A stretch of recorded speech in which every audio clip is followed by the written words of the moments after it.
At this time, I'd like to call the regular City Council meeting of February 25th, 2014 to order. It is 4 minutes after 6, and at this time, we will be led into the Pledge of Allegiance by two Boy Scouts from Troop 95, Clayton Johns and Zach Ford. So if everybody please stand, these young men will lead us in the pledge.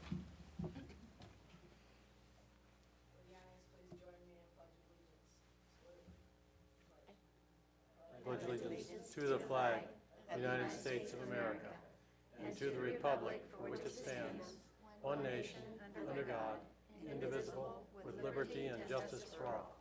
Thank you. These young men will be staying here for a few minutes.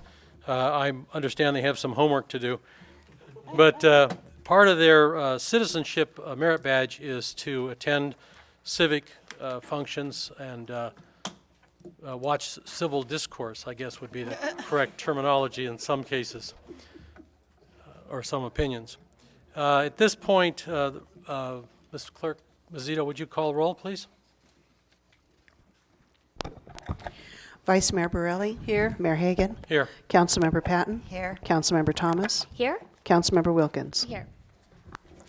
Okay. Do we have any announcements or presentations to the public? I do have one, Mayor Hagan. Okay. Wanted to let everyone know we finally had another conference call with Benjamin Moore this afternoon, so this is hot off the press. And we do have firmer dates for the painting of downtown Placerville, and these look pretty good.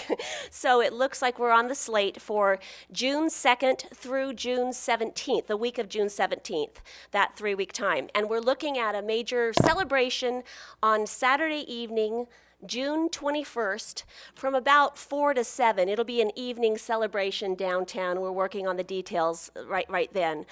So Wendy, the other Wendy, if you could help get the word out on this again, we would really appreciate that. And so that's what we're looking at. And for all the property owners and business owners on Main Street, Allison from Momentum Worldwide, who Benjamin Moore has hired, will be contacting you. And during the month of April, they will be meeting individually with business owners and property owners to reveal the color palette. Can't wait to see that. We haven't seen it yet. And be getting all the contracts signed and coordinating what each of the buildings are going to look like. So that should take part in April. So thank you, Mr. Mayor. Thank you. Any other announcements? Or okay. There was no closed session at this time, so we'll move on to adoption of the agenda, item 5. Any changes or corrections to the agenda? Move for the adoption. Second. Moved and seconded. All in favor? Aye. Aye. Passed. Unanimous. I don't have any ceremonial matters scheduled. Public comment at this time. This portion of the meeting is reserved for persons wishing to address the council on any matter not on the agenda that is within the subject matter jurisdiction of the City Council. State law prohibits the council from acting on items not listed on the agenda except by special action of the City Council under specific circumstances. The mayor reserves the right to limit the speaker's time to 3 minutes. The mayor will recognize you, and when you come to the microphone, please state your name for the record. You are not allowed to make personal attacks on individuals or make comments which are slanderous. Speakers are limited to 3 minutes. And do we have any written comments? Mayor and Council, just one item that I wanted to, and this is more, should be coming from our city engineer, Nate Stong, but finally, just this afternoon, we received notice that we have finally received the formal notice that we did get our, what we've termed our CABI grant for over $900,000 for the big cut water line replacement. Nice. We've been promising that, I know, it seems like it's been about a year now that we've anticipated this coming, and we did finally get it, and it sounds like they're going to be trying to expedite the funding, getting it through at the request of the governor, so this could move fairly quickly, well, as quickly as we can in getting the work done. So I have just an email. You can see that it's not the actual letter, but it's informed us that they have, the organization that helped us apply for the grant has received the letter awarding us the grant now. Great. So News. that Great. is that we are Good news. moving forward with that now. So All right. Congratulations. At this time, any oral communications? Any individuals in the public wishing to make any comments?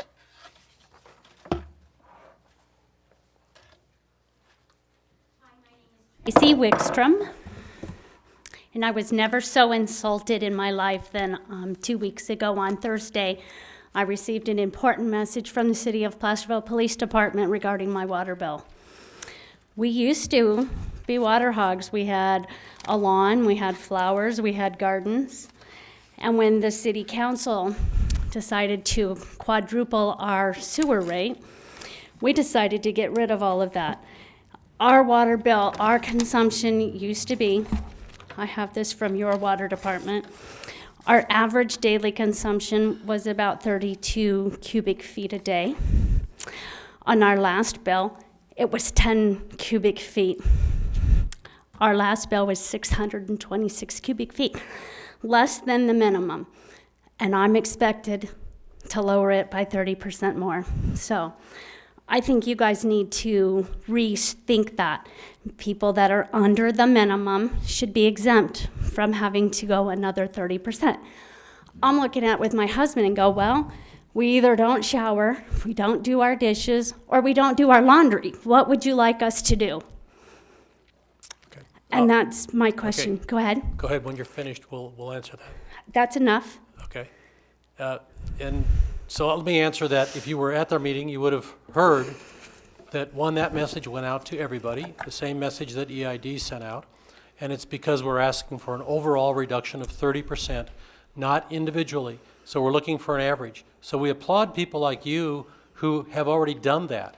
But the message goes to everybody. We don't have the ability or to send out a voice message on our voice system, our reverse 911, to each individual on that. We don't have the staffing or the time to call each person. So, but if at the city council meeting, we made it very clear that this is what we're going for as an average. So I apologize if you took offense to that, but again, that is the best way to notify everybody. And again, if everybody's been paying attention to the governor and everything else going on in the state, we all know water use is way down, or I should say the water availability is way down, and we are just asking to participate just like everybody else is in this greater Northern California. So thank you very much, and thank you. So can I ask one question? So No, I'm sorry. Oh, Did okay. you have another subject, or? No, Okay. that's fine. I'll email someone. Thank you. Thanks. Have you emailed the finance department on the water bill? They'll answer your individual questions. I surely will. Okay. Any other comments, questions? Seeing nobody coming forward? Oops.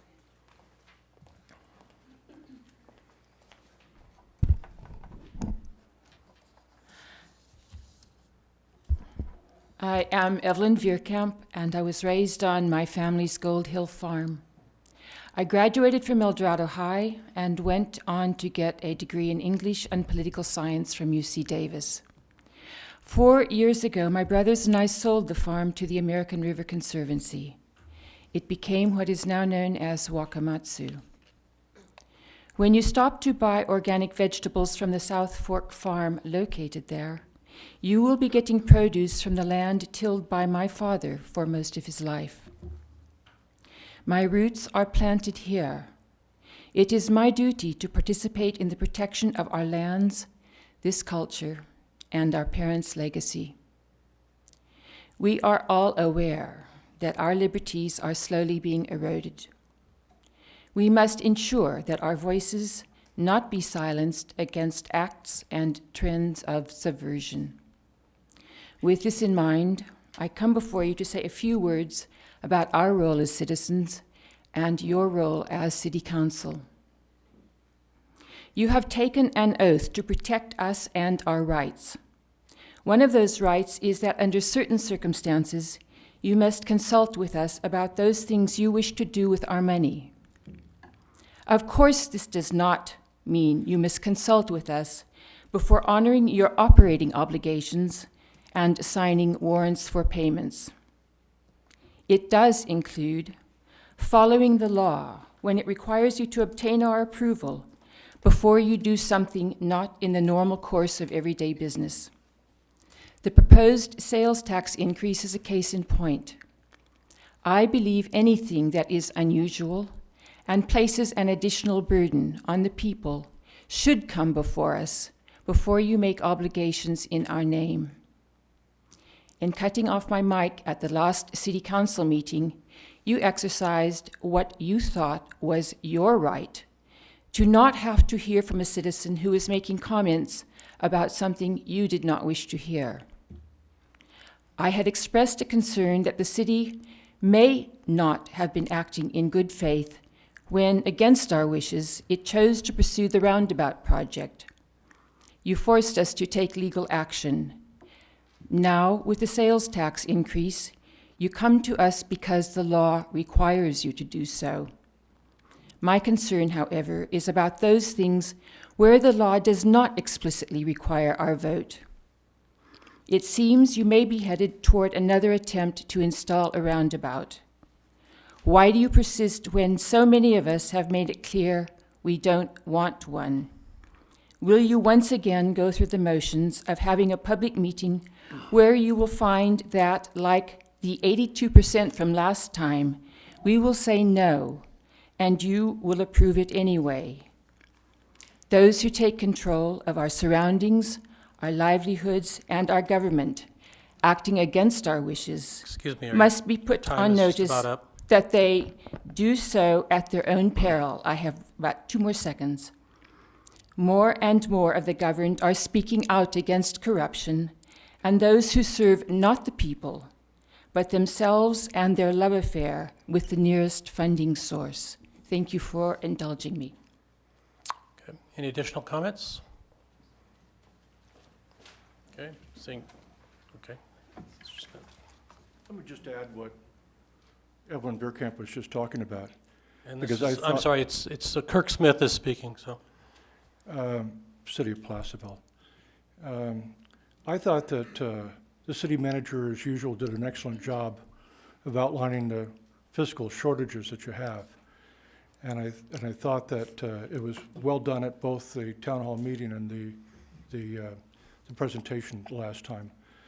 And I think that my friend Patty Borelli and I have had differences over a lot of things, but when Patty Borelli, nobody can dispute, has a love of this town and has worked her life to support it. And when she says that in the 7 years she's been here, that she's seen us get to a very low point on fiscal resources, that's worthy of special note. But as Evelyn Bierkamp pointed out, there are a lot of issues where people have the view that the public isn't listened to, that the views of the public are not listened to. And I think that the poll will be very effective politically, it's true, because when you ask people, do you think that we should fix up our roads? It's a lot like asking, do you believe in motherhood, apple pie, and the American flag? Yes. But if you ask them, do you believe in the roundabout? Do you believe in the money spent for reapportionment? Do you believe in the money that was spent for, the fight over the Herrick building? No. So I'm not sure the money's been spent wisely in all instances, and that's going to make it a hard sell. But Carl, when I saw you last week use this gesture to say, bye, that would be abusive if it was done to a child, but to an adult before they finished 3 minutes. Just so you know, that was a very effective turning point for me, because if anybody thought that the city council doesn't listen, that was a very telling point. Right. Carl. Thank you. Thank you. Any other comments? Seeing none, close the public comment at this time. At this point, we're on the consent calendar. Any changes or request for removal of any item on the consent calendar from staff or? Move for Counsel? adoption. Second. At this point, I'll open up for public comment on the consent calendar items. Any comments?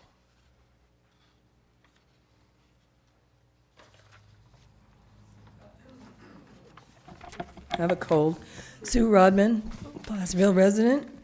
Have several comments on the consent calendar. The first one is 8.4, and where we're going to change the amount we charge people to go to Goldbug Park. And I can support raising the adult prices, but not children. Your analysis shows that the adult price increase alone more than covers the increase in expenses. I think we need to give families a break. We talk about Placerville as a family-friendly city. We need to walk the talk. Other places never charge anything for a child under 6. I think that is more appropriate. I think our pricing schedule needs to be free if you're 6 or under. Then you could go for 6 to 12, 12 to 18 in adults. But the way it is right now, to charge for a child who's 2 years old, I think is a little ridiculous and certainly is not family friendly. Okay, so on to 8.7. Yay. El Dorado Trail. This is a good one. Now, 8.6. However, I think when we're doing the Blair's Lane Bridge, the only really rational long-term approach to this is to upsize, or I would call it right-size, the water and the sewer lines there. To just replace them would seem to me to be an option that's really not in the long-term interests of Placerville. And to upsize them or right-size them was the option supported by the Measure H Committee. And I think to do anything otherwise would be short-sighted. And I believe that's it for the... Thank you. Any additional comments? Seeing nobody approaching the mic, we'll close the public hearing at this point. And, okay, any discussion or questions of staff by council? Do you want to address her comment on the fee? Steve, would you, I mean, basically, in reading my report on the fees, we're not only looking at the fee at this rate increase, but the following one. We have 2 minimum wage increases that are mandated by state, and we've just taken action to bring our part-time employees up to, in some cases, minimum wages. And my understanding is, so not only would this increase at the Goldbug Park was, the way I read it, was that it included not only this year but next year, and we just do it once instead of doing it again in 10 months or so. Is that correct? That's correct, and we also wanted to have it be a whole number so we don't have to make a whole bunch of change out there. But yeah, our intent is to only have to do it once, which will save us all of our advertising and have to redo our flyers and go through in-service training with all of our part-time folks. And May I ask Sure. Steve a question? Steve, do you have any kind of a breakdown, maybe you don't have it in front, but maybe you just know out of the top of your head what we're talking about with the children that come through and how much income is garnered from kids under 6? Fortunately, Mr. Lishman's in the audience tonight, who helps with our Recreation and Parks program. So maybe, Matt, you could come up to the podium and give a little breakdown on what you have as far as attendance. First of all, I just wanted to clarify, children 2 and under are free, so there is no charge for children 2 and under. In the 3 to 9-year-old category, we're projecting 2,800 kids. At a $1 increase brings it up $2,800.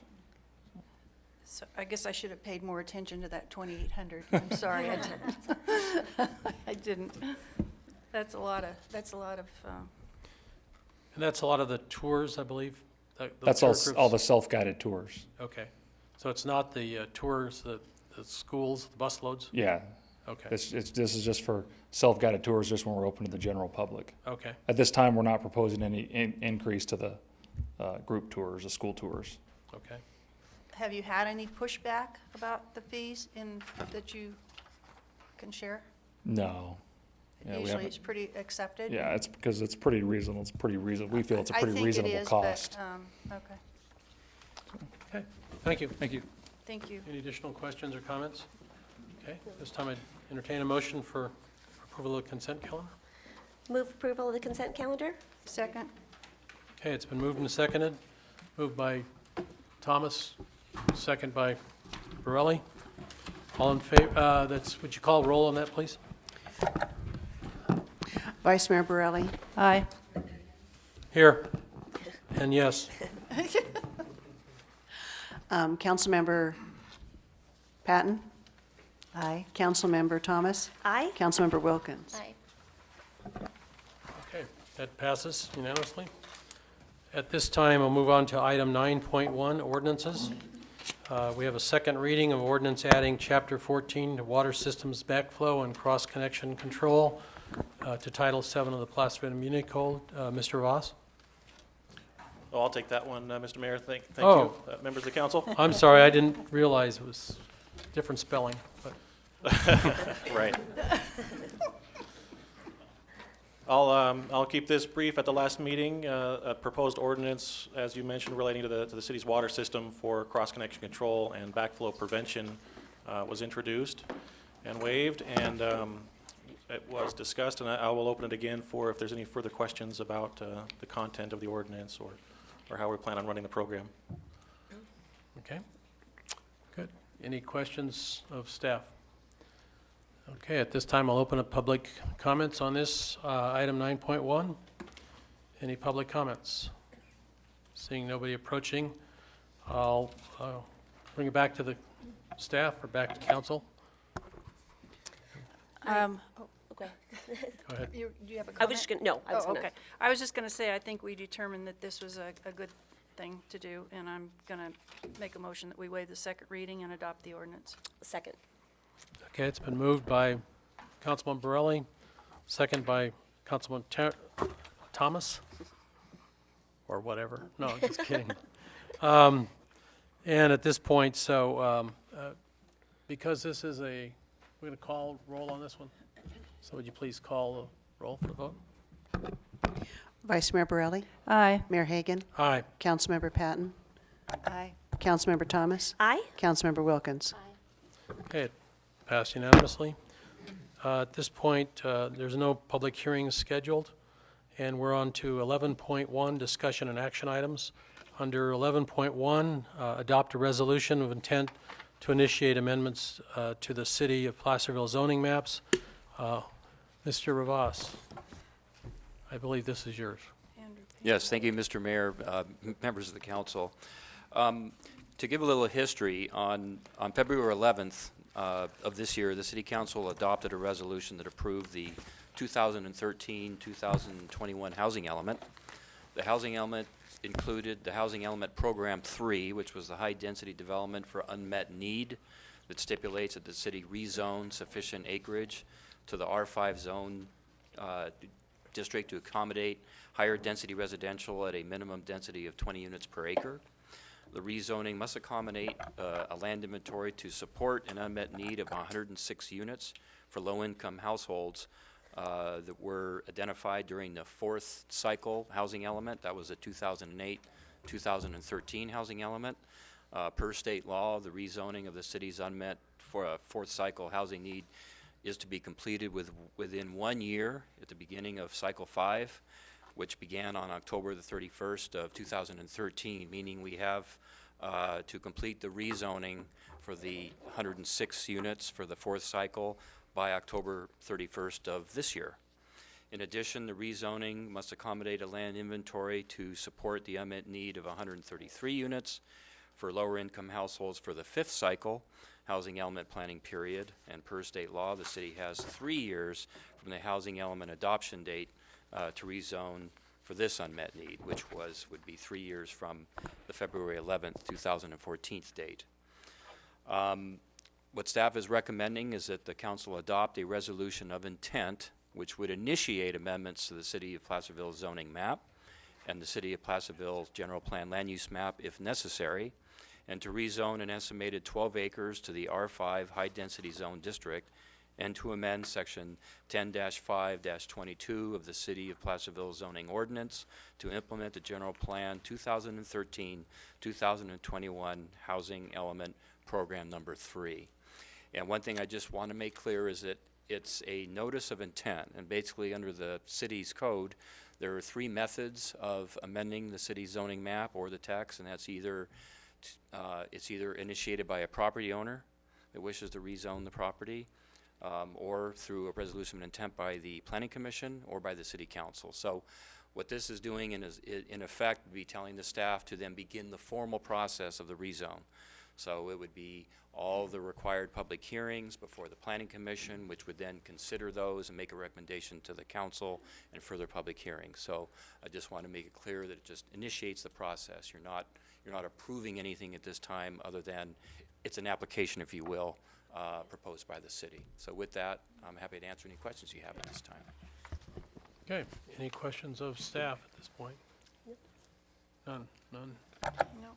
Carol, go ahead. Thanks, Mr. Mayor. I wanted to follow up on what you just said because I was a little bit unsure what is the process after, assuming this goes forward, then staff goes through the process of filing an application, and then will the environmental documents be done, or will it go to the Planning Commission for hearings first? Or how does that work, since the city's the applicant?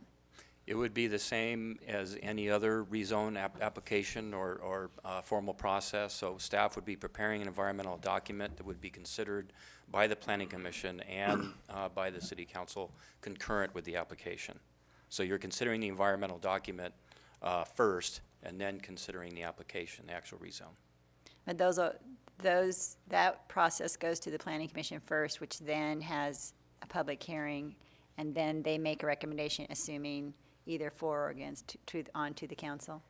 That's And then there'll be correct. The another Planning public Commission would consider the environmental document, whether it's adequate in accordance with the California Environmental Quality Act. They would make a recommendation on that as well. And then they would also make a recommendation on the proposed rezone. So each one of those steps is opportunity for public comment too. And that's what I wanted to make sure anybody who has properties within this area will be noticed, I'm assuming? Yes, absolutely. Within We five, would- what's the rule of that? Yeah, with the formal process, we would be notifying the individual property owner, and we also would be notifying property owners within 500 feet of the affected property. Okay. And with respect to the environmental document, of course, that would be circulated, and that would be available for public comment as well for the 30 days as specified under CEQA. Thank you, Pierre. And Pierre, this is my understanding, this is the 26 acres in total. It's about, we only need about 1/4 in this first round of that. We need about 105 units or something like that we have to approve. So not all of these will necessarily be rezoned. These are just the ones we are going to consider, and staff will be analyzing and working with the property owners to figure out which ones are best adapted for this particular zoning, correct? That is correct. Okay. At this point, I do have one follow-up question, Mayor, if that's it's all right. not follow-up, it's your first question. All right, well then, thank you. My Okay. first question, okay. This may be a dumb question, but. No, there there's no might- dumb No questions. questions. All right, well, here's my shot at it. Once a property is rezoned R5, does that mean that that is the only type of building that can occur on that property? That is correct. Okay, I just kind of wanted to make that clear. Okay, thank you very much. You're But, very welcome. but Well- Pierre, isn't that true that you can ask for something different? I mean, the property owner isn't limited to just that. Is that, I guess I misunderstood. I mean, even though it's zoned R5, you can still say, well, I would really like to do an R3 or an R1, and I would then go through the process of rezoning it myself if it was my property.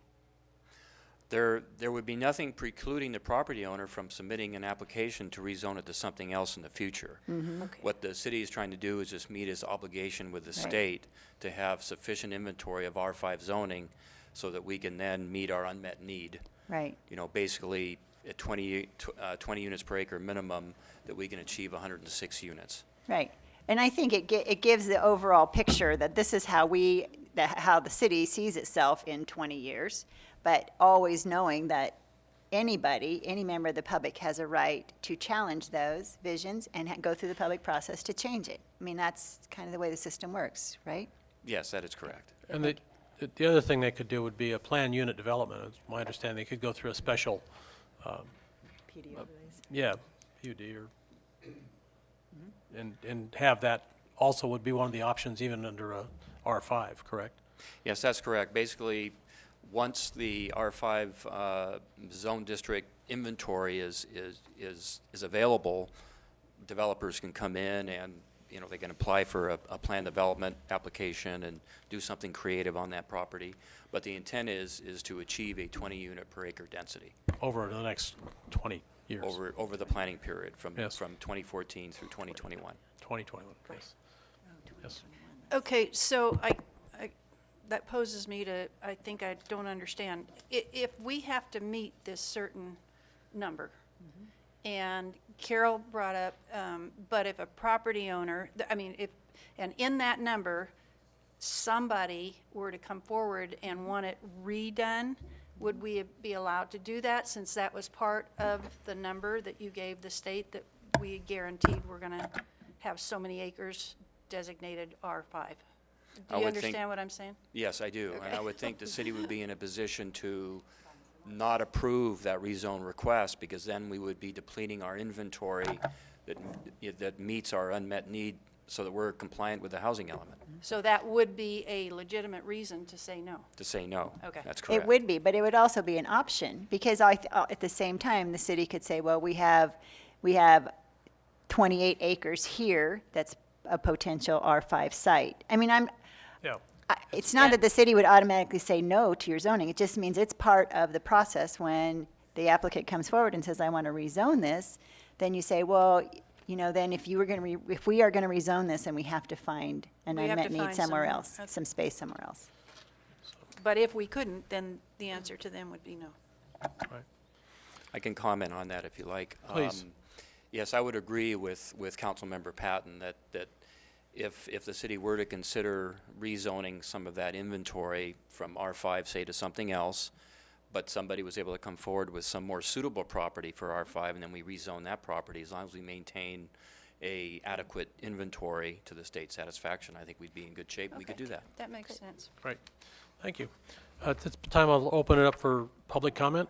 Any public comment on 11.1?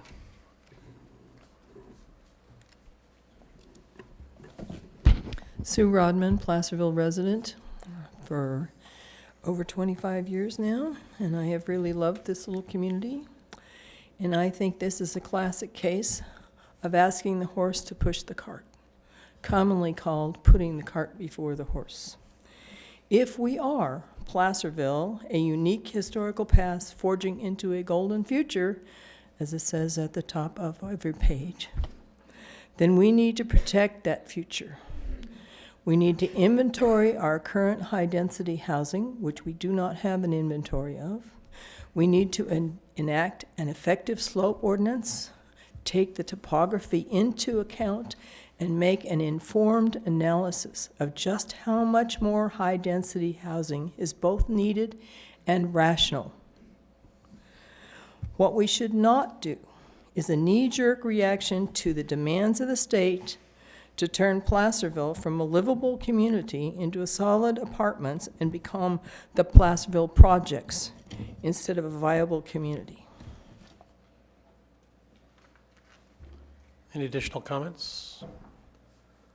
Okay, seeing nobody approaching, I'll close the public hearing on that. At this point, I would like Mr. Rivas to comment to that and explain the process and what we're doing and why we're doing it, not necessarily that we agree that this will turn the city into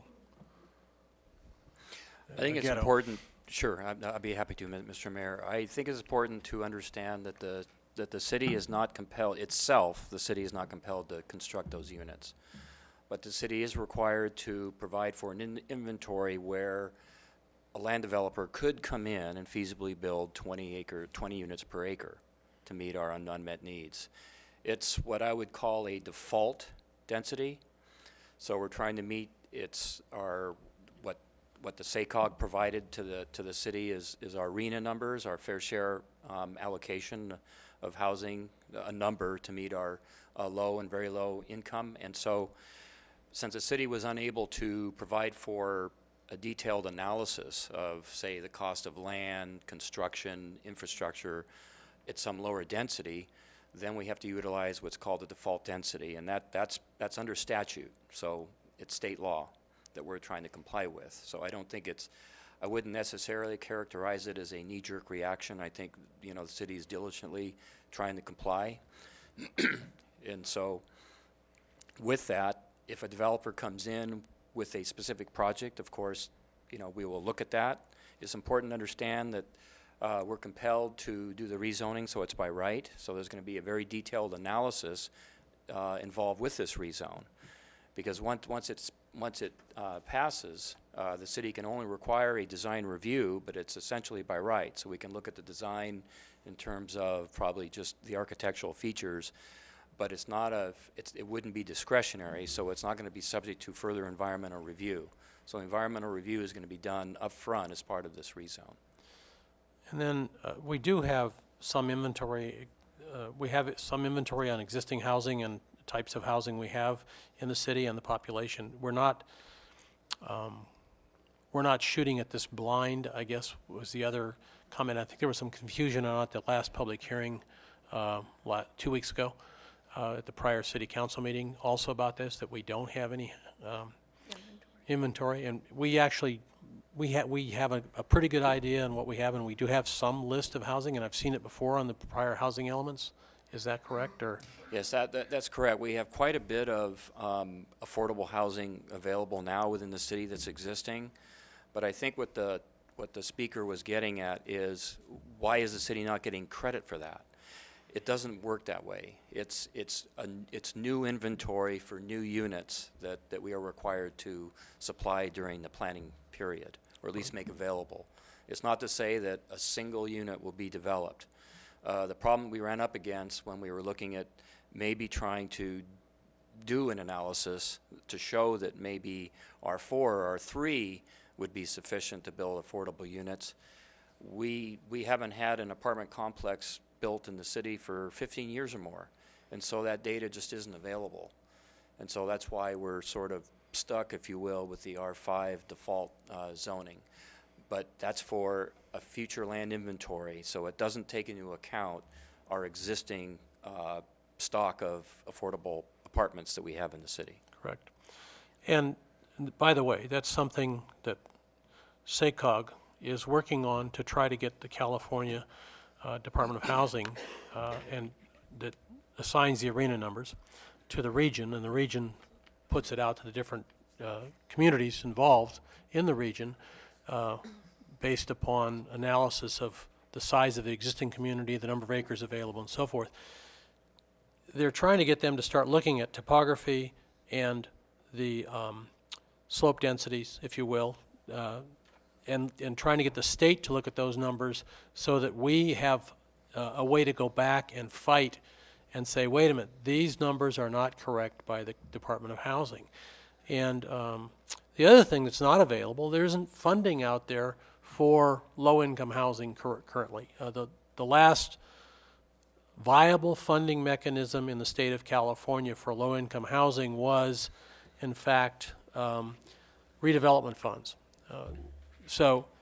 And we know that the governor discontinued redevelopment and also that funding source for low-income housing approximately 2.5 to 3 years ago. So at that point, there has been no or very little funding for low-income housing anywhere in the state of California. So it's not just our community that is going through this, but every community has, to some degree, either a higher number or a lower number. Sacramento would have a substantially higher number, and they would have to be 30, 40 units per acre in some of their low-income housing requirements. So everybody is going through the similar type of requirements, and everybody is trying to come up with some kind of an answer to that. In fact, there's legislation pending right now that SACOG did not support at this last meeting, but would be supporting possibly because it talked about funding available, low-income loans available through tax credits. But again, at this point, this region did not support it because there was no funding that came to this region in the last 5 years, with the exception of one project in West Sacramento. So it is an issue statewide. It's not just our issue, but we have a responsibility to become in compliance with state law. And this gives us the longest spectrum by doing it in this manner.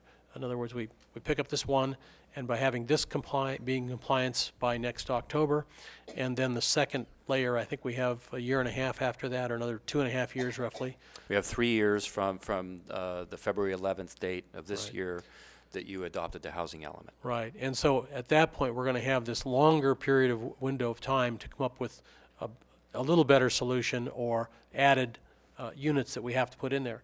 And then hopefully, during this time, we can push the League of Cities and others to help improve that arena requirement. So, anyway. Well said, Mr. Mayor. I just want to say too, you've made me feel much better by saying that SACOG might be thinking in a more reasonable SACOG terms. doesn't provide the. No, I they just divide understand, it up. and I understand that, but what you just said about, what they're considering, and I also, when Pierre first presented this and gave us the report, I did get the information to Assemblyman Bigelow's office, and so I think that's the thing to do is keep, keep this before them and our argument. Right. What we, so, anyway. Agree? Yes. I meant to ask this last meeting when Sue brought it up, and it has to do with the slope ordinance. I was under the impression we had a slope ordinance, and maybe it's only in conjunction with the woodland canopy, our tree ordinance. Do we not have a slope ordinance? The city does have a slope ordinance. I thought we did. So that's So the second time she's asked for it, and I was like, I thought we already had one. Right. We have an existing slope ordinance, so not all lots could be rezoned to R5 or R4 because they couldn't possibly meet the slope ordinance. So these lots that we have selected initially appear that they could meet the slope ordinance and support this amount of housing.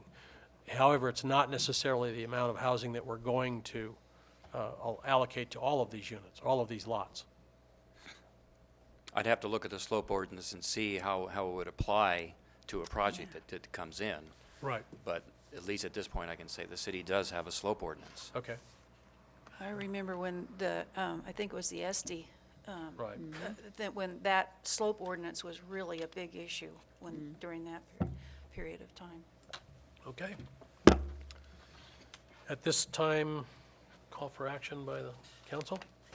I move that we adopt a resolution of intent to initiate the amendments to the City of Placerville zoning map and the City of Placerville general plan land use map, if necessary, to rezone an estimated 12 acres to R5 high-density zone district and to amend Section 10522 of the City of Placerville zoning ordinance, Municipal Code Title 10, to implement General Plan 2013 to 2021 Housing Element Program 3. Second. I'm You're not glad ever- that you was want in to amend it or I'm anything? glad that was in writing. All right. So at this time, we have a motion and a second. We need to call for a question on this? Just all in favor? Aye. Aye. Aye. Any opposed? Pass unanimous. Item 11.2, adopt a resolution of intent to ROI 2014 through 02 to initiate amendment to the Placerville zoning map that would establish a downtown historic district. Mr. Voss again. Thank you, Mr. Mayor. Staff is requesting that the council adopt a resolution of intent to initiate amendments to the City of Placerville zoning map to establish a downtown Placerville historic district and amend the boundary of the adopted City of Placerville historic district established by a previous ordinance that was adopted in 1981 that would add additional residential parcels to the Cedar Ravine Residential Historic District. And for reference, there's a large map of the smaller version that was provided in your staff report. You can see the 4 colored areas. Those are our 4 existing residential historic districts. The gray area is the proposed downtown historic district boundaries. The parcels that are shown in a dark brown shading, those are the structures that are currently within our historic inventory versus all the other parcels that are not currently within the inventory. To give a little history, in February 26th of 1980, the City Council established an historical advisory committee that at that time created an inventory of resources of historic interest within the city. Subsequently, 4 residential historic districts were created and codified into the city's zoning ordinance. And these include, and those four on that map, those would be the Bedford Clay Street, Cedar Ravine, Columbus Spring Street, and the Sacramento Chamberlain Street residential historic districts. A downtown Main Street commercial historic district was never established, although at that time it was discussed. The Historical Advisory Committee had ceased to exist for many years following these actions. The responsibility of the review of development applications involving historic structures rested with the Planning Commission. On May 10th of 2011, the City Council reestablished the Historical Advisory Committee, and the committee was created to act in an advisory capacity to the Development Services Department, the Planning Commission, and the City Council on those matters requiring discretionary approval involving historic resources and historic districts. On June 6th of 2012, the current Historic Advisory Committee approved a draft downtown Placerville historic map, which included the R2 multifamily residential zone properties adjoining the Catholic Church on the southeast end of the proposed district, and in addition, adding 4 additional residential properties to the Cedar Ravine Historic District. The proposed downtown district begins at the east end, at Main Street and Broadway, and then moves west beyond the 1906 Railroad Bridge over Hangtown Creek. And again, you can refer to the map. And again, this is a resolution of intent to amend. It will initiate a formal process to establish this district. So you're not endorsing the boundaries or anything per se. You're just agreeing that this is a good thing for the city. We want staff to work then with the Historic Advisory Committee, the Planning Commission, which will then vet the proposal, go through the formal process with the public. The environmental document will be prepared, and then eventually it'll more formal proposal will come before you then for consideration. So with that, I'll be happy to answer any questions you have at this time.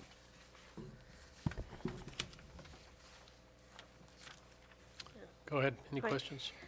Thank you, Mr. Rivas. See, I will have a lot of questions during this process, and thank you for clearly stating that, this is not starting that process, this is starting that process, that very public process. That's right. So I'll be looking at, what exactly does a historic district mean? I mean, that's a pretty long boundary, with Upper Main Street especially not being particularly historic. We have a very eclectic district. So, I have questions like what benefits, what drawbacks will a historic district within those boundaries entail? What kinds of regulations will our property owners and business owners be subject to, if it is a designated historic district? Let me preface all of this by saying I am a big believer in preserving our history and preserving that.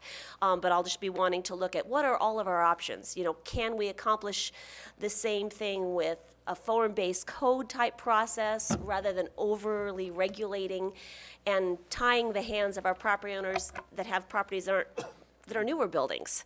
I'd want to make sure that by doing a historic district, we won't be so making the costs of tenant improvements and property improvements so onerous that our rent rolls don't support that. Those will all be things that I'll be looking at through this process that obviously now is probably not the time to answer, but those are the questions that I have. Any other questions? Okay. I'm glad to hear you say all that, because that was on my mind too, so ditto. So then it's my understanding there'll be a number of public hearings, and I think we addressed this. This is the starting point where we start getting public input based upon the recommendation of the committee that we put together about two or 3 years ago, correct? That's correct. Okay. And Ms. Patton? Thank you. So I just want to go back to how this happened. So this came forward from the Historical Advisory Committee that's in place today? This That's correct. recommendation to establish a zone, or to establish the zoning district. Is that correct? So basically doing what we just did with the housing element. The Historic Advisory Committee defined a proposed boundary and made some changes to the Cedar Ravine residential historic district as well. And so with this resolution of intent, it would allow staff then to initiate the formal process. We will begin the formal process. Did the Historical Advisory Committee have any reasons or give any explanation as to why they would expand the Main Street district? Or actually, why they would even include the Main Street district? Did they give a reason why? I mean, we've talked about it for years and years, and it's never been done, and I'm just wondering what has compelled them to move forward today with that recommendation. The Historic Advisory Committee was looking at implementing some of the adopted policies within the city's general plan. Uh-huh. And I think it's in the staff report, and I can certainly Yeah, you quoted read the that general into plan the record. policies. Uh-huh. The City of Placerville General Plan Policy 4 of Goal G of Section 5, Natural, Cultural, and Scenic Resources of the General Plan states, the city shall designate the historic section of downtown Placerville as a specific design review area with due concern and respect for the businesses and property owners' interests. And then Goal B of Section 7, Community Design of the General Plan states, to protect and upgrade the visual and historic character of downtown. So the change in essence would be this. Currently, you see the 4 colored historic residential districts. So projects come forward, depending upon the nature of the proposed improvements to an existing structure or a new structure within those existing historic districts, it then requires a design review. It goes through a design review process through the Planning Commission. And in its final, unless appealed to the City Council. So unless your project is in one of those 4 existing residential historic districts, or you're one of the properties that's shown in the dark brown, meaning they're on our historic inventory, those are the properties subject to this process. If the gray area is made an historic district, that means all those additional properties would be subject to design review, and we would then review up against the existing city's development guidelines, which currently exists. Currently, the Planning Commission is updating those guidelines, and so there will be particular emphasis on revisiting the historic section of those guidelines to bring them up to date, especially in light of this will be a commercial historic district as opposed to just residential. Well, I'm excited to see it, and I don't mean to imply that I'm not at all not in favor of it. I'm certainly excited to see it. When we were in discussions with Caltrans when the Highway 50 improvements were coming down, there was a huge amount of grief, actually, that Caltrans would not put up the signs that say welcome to or historic business district next exit. And it was because we did not have this designation, even though we already had those signs, and one of them still on Placerville Drive. They wouldn't put one out on Mainline 50 because we lacked this designation. I'm just curious as to what the Historical Advisory Committee's reasoning was to A, expand the district, and then B, do it now. I mean, that's great. And like I said, I don't mean to. I'm just kind of curious as to why. As this process moves forward, I'm also be looking at input from the businesses and the property owners, especially that are affected by this designation, because I would rather they be on board or in opposition to at the very beginning, rather than a year down the road we get a crowd at a final hearing that hasn't said anything up until that point. So a strong outreach, I think, is really important for something like this. Yeah, if I could just give a real quick comment again, this is a resolution of intent. It means staff will then invest in the time and effort to go through this process. If it's a desire of the council not to have a historic district, you don't have to approve the resolution of intent, and therefore staff will discontinue any further resources to this effort. I see. Thank you. I just wanted to do what Councilmember Thomas and Councilmember Patton said, and also thank you for the way you put it, that we're not specifically approving any kind of boundaries or anything like that tonight. Yeah, and someone asked where this came from, and as I recall, when we appointed this committee, the advisory committee, one of the goals we charged them with, and they heard that early on, was that the downtown area lacked a historic district, other than the existing historical buildings that are so marked in the inventory. Obviously, that a building like, I'll use our police department, because it's a public building. That was built about 35 or 40 years ago, probably designed probably over 40 years ago. It was completed about 35 years ago. And that would be historic to the site for the last 35 years. So any change we made to that would be, if it could kept in the same context, would be okay. We wouldn't have to go back and make it look like a barn built in the 1800s. Is my understanding what Historic Advisory District is. We're not going to ask somebody to go back and change their building to look like it may have looked from some old pictures in a museum. Is that correct, or is that an option that they may choose to take? I would agree with what you stated, that if some proposal were to come forward with some modifications to an existing building, that those modifications are going to be consistent with the architectural features of that existing building. Not that they're going to have to turn a 1970s building into a 1890s building. By the same token, if the property was undeveloped and then somebody comes in with a proposal, then I think it would be within the purview of the city to look at some architectural features that maybe not replicate exactly what you would see in 1890 or 1910, but at least something that is somewhat compatible with the nature of the historic district of downtown Placerville. Right, and in the last few years, we had that actually occur with the coffee depot on Lower Main. That is a historical replication of the old Placerville train station, which was actually located probably about where the center of the highway is. And it was a view, the architect drew that up from photos taken of period back in that period. I know you may or may not agree with the total concept there, but the concept of the design was there. So it does have that historic nature. So anyway, I think this is good. At this point, I'll open it. One more follow-up One more. question. Okay. So, Pierre, does that mean that, let's say in Upper Main Street you have a 1970s buildings, that means it couldn't go beyond that? It would always need to look like a 1970 building if it was part of a historic district?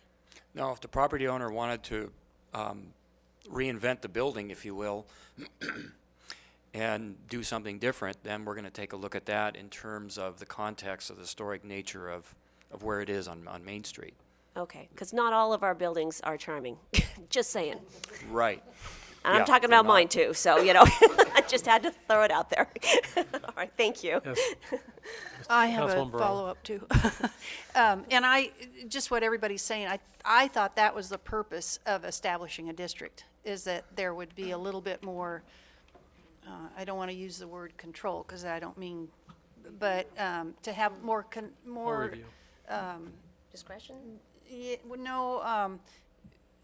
To have approval of, in other words, people have just been allowed to do anything they wanted to, and everybody keeps telling us they want to keep this historic, they want to keep our town, with the historic treatment that we propose to have, and yet we haven't had any guidance that we've had that we could really make people adhere to keep this. So I think that this is a good thing, and I think, like Carl said, that we did give that kind of that advice to the folks on this new committee that we established, that they kind of, so that they could bring us all into, we would have something to go on. So anyway. So some design guidelines Guidelines. would also Gosh, come that's out a of hard this, I would word. assume. Yes. Is that one of the committee's goals, is to probably come up with some design guidelines, hopefully? Yes, that's correct. And haven't we had some problems in the past too by not having this an official district, that it's kind of at times when we've, like for grants and otherwise, that it wasn't official because it wasn't in an official established historic district? That historical significance is how it's. Exactly, and so we have missed out on some funding maybe by not having that. Okay. At this time, I'd like to open up the public for comments. Don't rush to the microphone. I can count you. There's 4 of you. 25% of you can come up at a time. All right. So at this time, I'm going to bring it back to the council for action.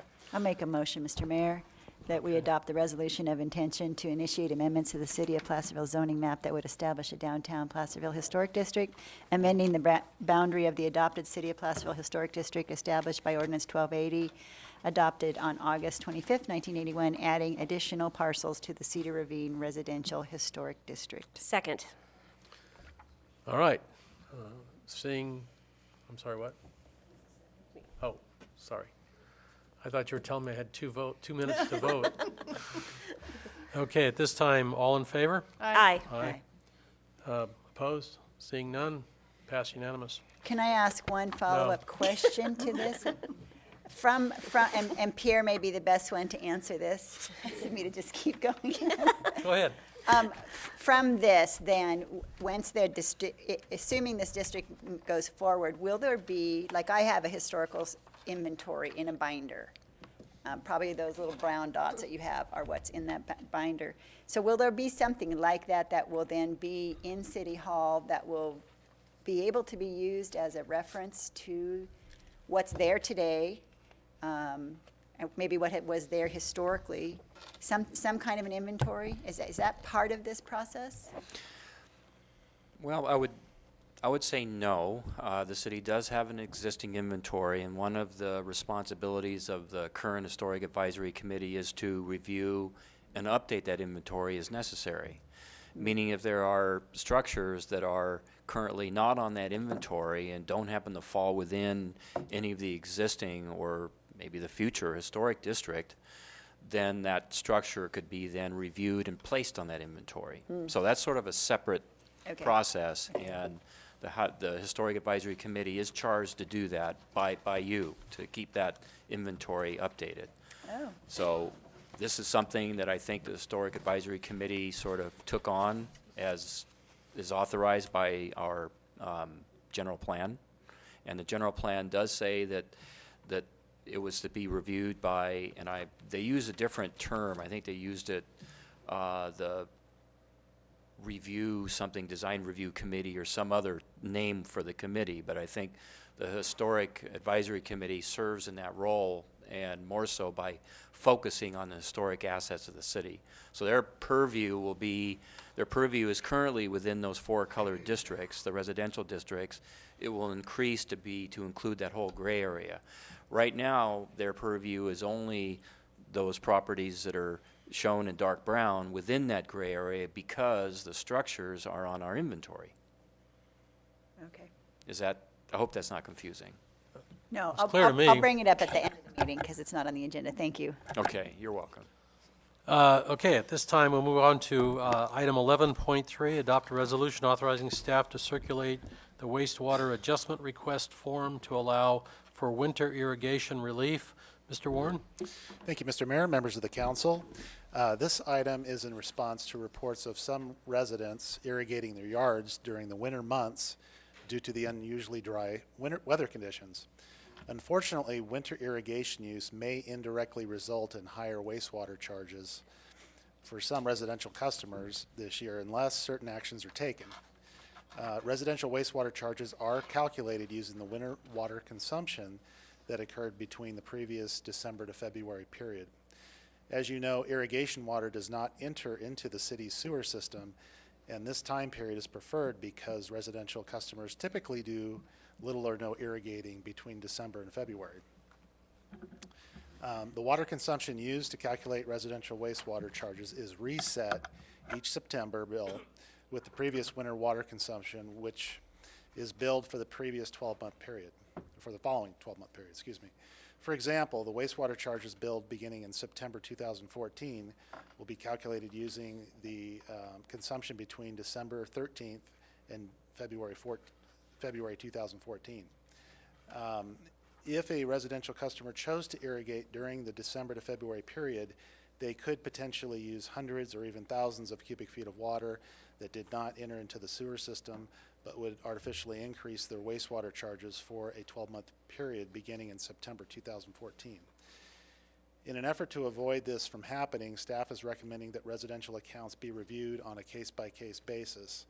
If approved tonight, the public notice and form included in your staff report would be distributed with the March utility bills and posted on the city's website and Facebook page.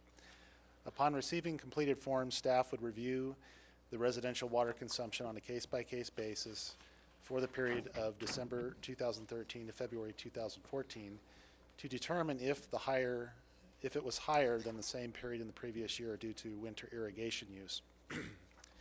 If it's determined that current winter consumption is higher due to winter irrigation use, staff would use the previous winter consumption to calculate the residential sewer charges from June 16, 2014 to June 15, 2015.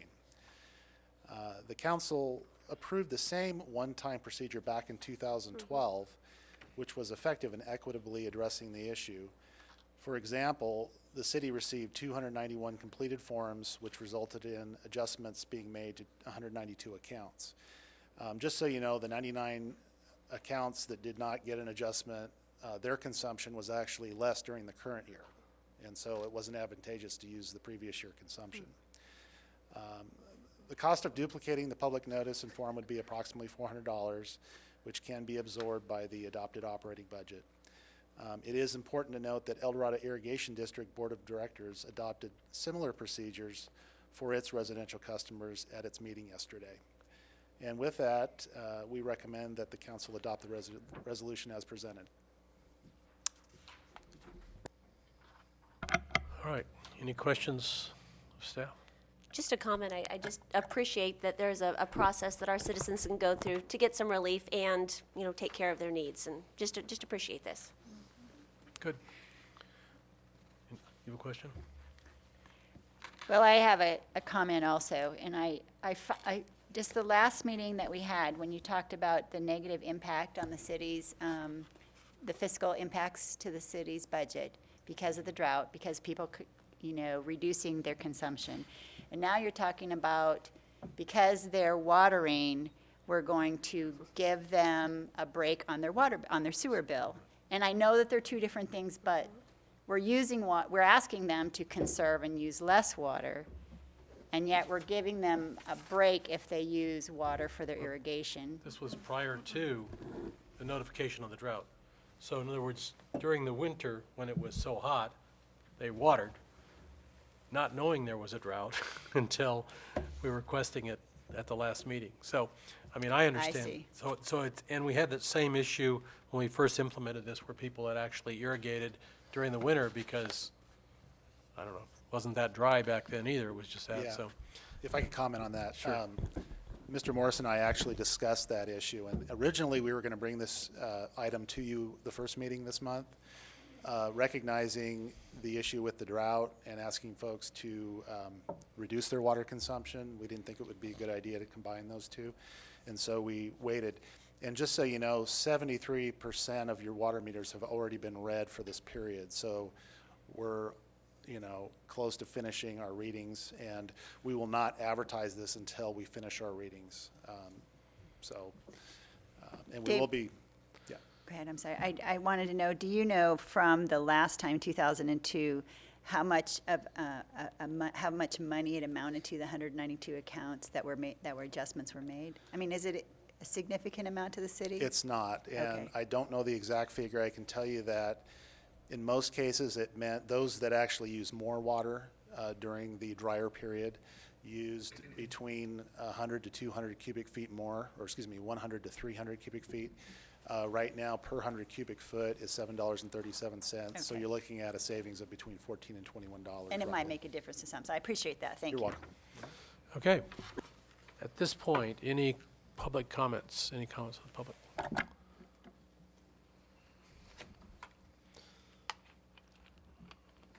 I won't start the clock till you get to the podium, but no, Thank just you. kidding. Okay, now my 2 minutes is up.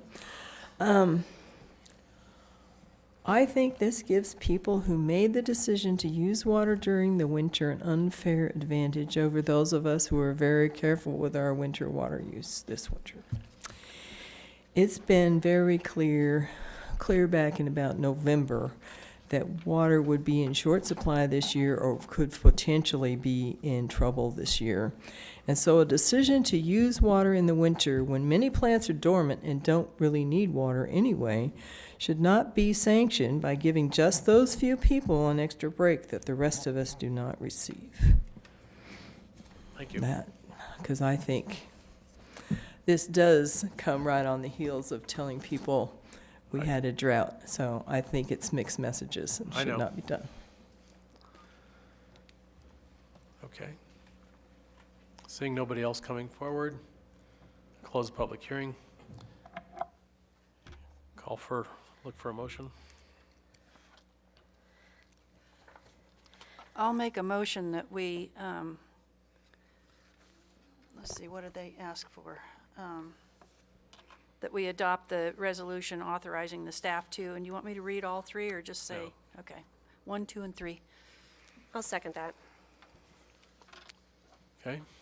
At this point, that's a financial matter, so I need a, I'm sorry. Wendy, sorry. Wendy's got to speak up at the right time. Vice Mayor Borelli, Oh, aye. Mayor Hagan, Aye. Councilmember Patton, No. Councilmember Thomas, Aye. Councilmember Wilkins. Aye. Okay, at this point it passed. Item 11.4. I notice that Chief Heller is not in the audience, but it's a resolution authorizing the city manager and the chief of police to execute a memorandum of understanding with the Placerville Union School District and the El Dorado Union High School District for a police department school resource officer and the services thereof. So, Ms. Nida. Thank you, Mr. Mayor. The Placerville Police School Resource Officer Program was first initiated in 1999, and it was the first SRO program in the western slope of El Dorado County. The program was originally funded by a combination of the State of California School Community Policing Partnership Grant, city general funds, and city Measure J funds. The program remained in place for over a decade until the Great Recession came and forced deep budget cuts to police and school districts. School resource officers consistently reduce campus crime and provide a safer environment for students, staff, and parents. Likewise, the school resource officer occupies a position of positive influence on the campus where they build relationships with students and often serve as mentors to students on how to interact and deal with community issues. A full-time SRO on our community's campuses serves to lower fear and anxiety as the officer is seen as a day-to-day partner rather than just an emergency responder.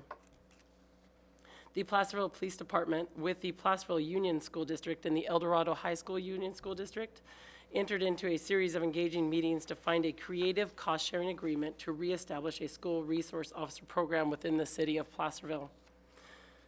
This would involve a dedicated full-time SRO position. This would require the city of Placerville to hire one additional police officer position, an 18th sworn officer, to maintain the current staffing on patrol while adding the full-time officer dedicated to the schools. The Placerville Union School District was recently awarded an 18-month Project School Emergency Response Violence Grant, a SERV grant. It has committed to funding direct personnel costs of 0.6 of a full-time equivalent of a police officer for the remainder of the 2013-14 school year and for the entire 40 weeks of the 2014 school year, the 2014-15 school year.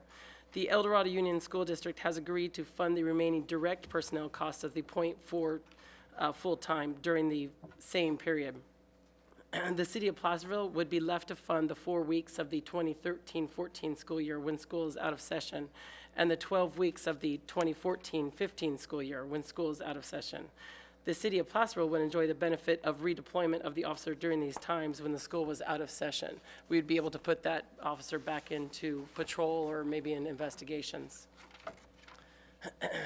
Our staff, in consultation with representatives from the school districts, have drafted a memorandum of understanding outlining a formal agreement, including the previously mentioned reimbursements and the cooperative nature of sharing the officer between El Dorado High School, of 40% time, and Chanel, Sierra, and Markham 60% between those three.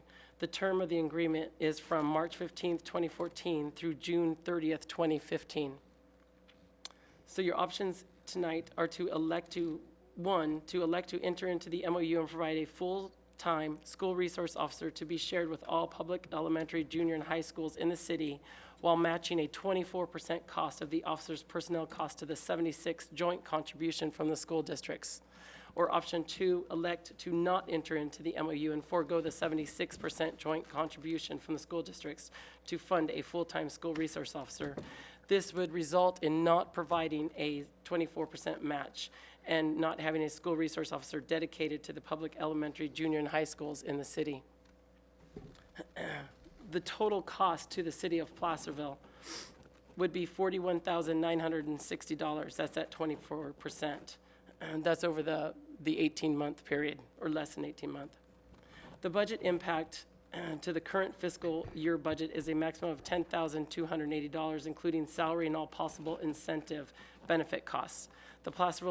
The police department has carried vacancies in authorized police officer positions during a majority of this fiscal year, more than adequate to absorb the estimated cost.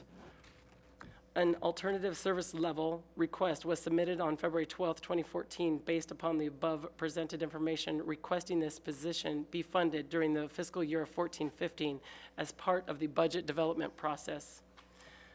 I am recommending to adopt a resolution authorizing the Chief of Police to execute an MOU with the Placerville Union High School District and the Eldorado Union High School District for Police Department School Resource Officer Services.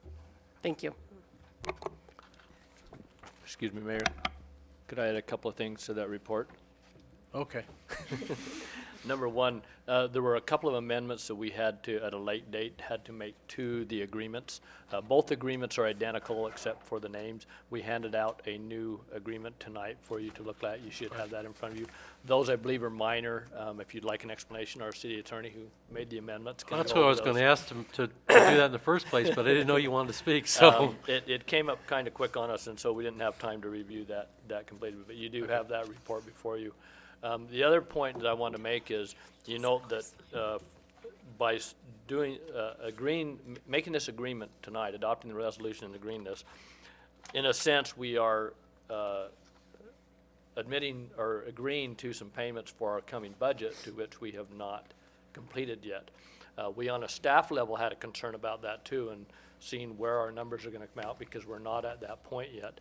But one point that we've discussed, and I discussed with the chief how we think we can handle this, is that we have two positions that are currently still vacant in the police department. We have we've been struggling to fill those and getting qualified applicants. And we anticipate that those, well, not anticipate, we're fairly certain those are still going to be vacant as of June when we adopt the budget, which will give us some opportunities. If we were in a strict fiscal situation at that time, we could review those two positions and try to find ways to fill that gap. So that's why we feel comfortable this time that we can authorize this, which will basically authorize us to hire a new position to fill this.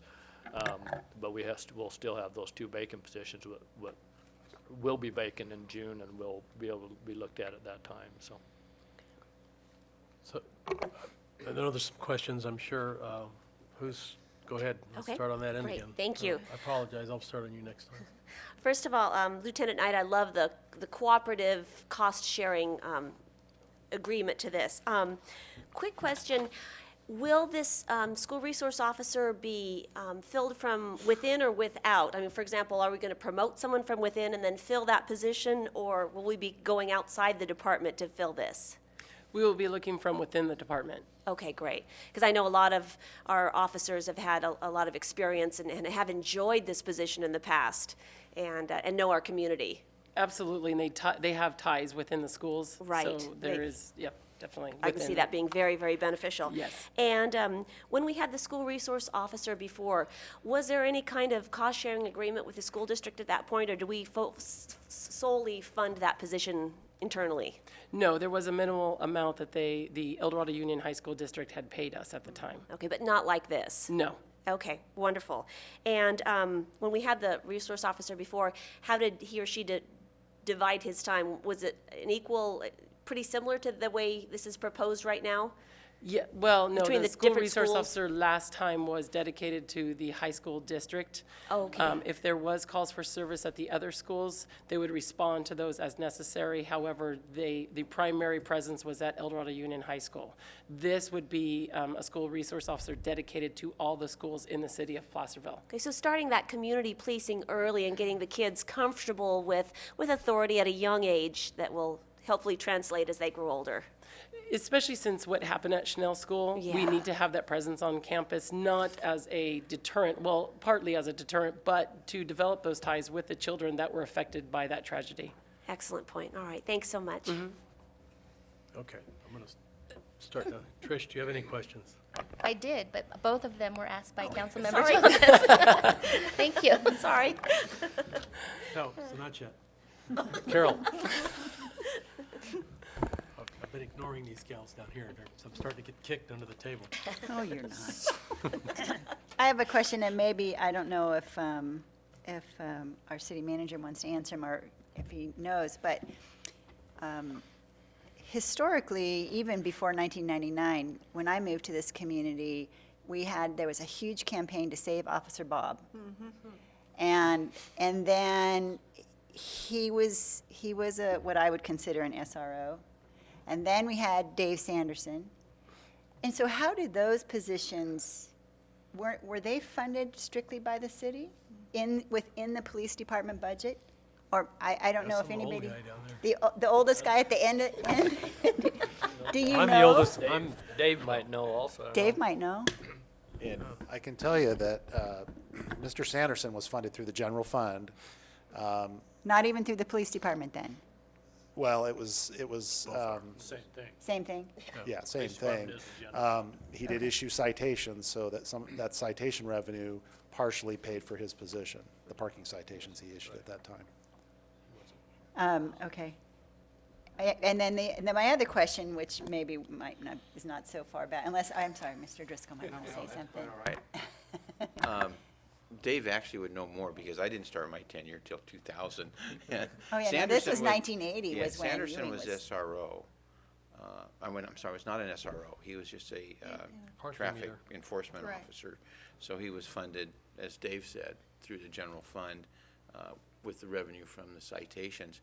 Well, he went to be traffic citation after he was working in the schools, because he worked in the schools when my kids were in the schools. Okay.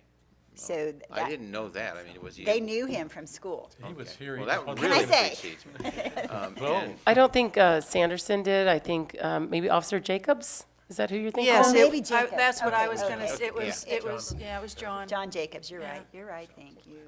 Well, I wrote But- Sanderson down. I didn't think she was around here then either, but I was just a kid, She so was I at don't know. school. She was at school.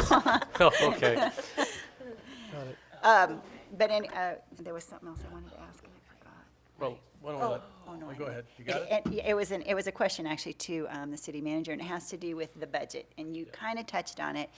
And it has to do with, since we have some positions already unfunded at the police department, because I have a big issue with approving budget for 2014-15 before we've gone through the process. So it would put my mind at ease if we said, okay, police department wants to hire an SRO officer, and it's a great way to do this, to get funding from other sources. But for the time being, we have to use your budget, an already approved budget, and then through the budget process, we will look at how to fund if we want another position. But I really strongly believe that we should make sure that this is worded so it is out of the current budget, not the one that's not approved. It's just my take on it. Yeah, and that is a tricky one because of what we have going on, and Mr. Warren and I struggle with that, and Chief Heller, and how we do that. I think the important thing to realize is that for the current year, 13-14, it will be funded out of current year budget because we have those budget savings from vacant positions. So Right. no doubt it will be covered. For the 14-15 year, in a sense, we are committing to fund a position for school resource officer. However, as I mentioned, if it comes down to it that we have to make other cuts to balance our budget, if you will, we do have those 2 vacant positions that will not be filled by that time we approve the budget. And we will have the opportunity to look at that as an option.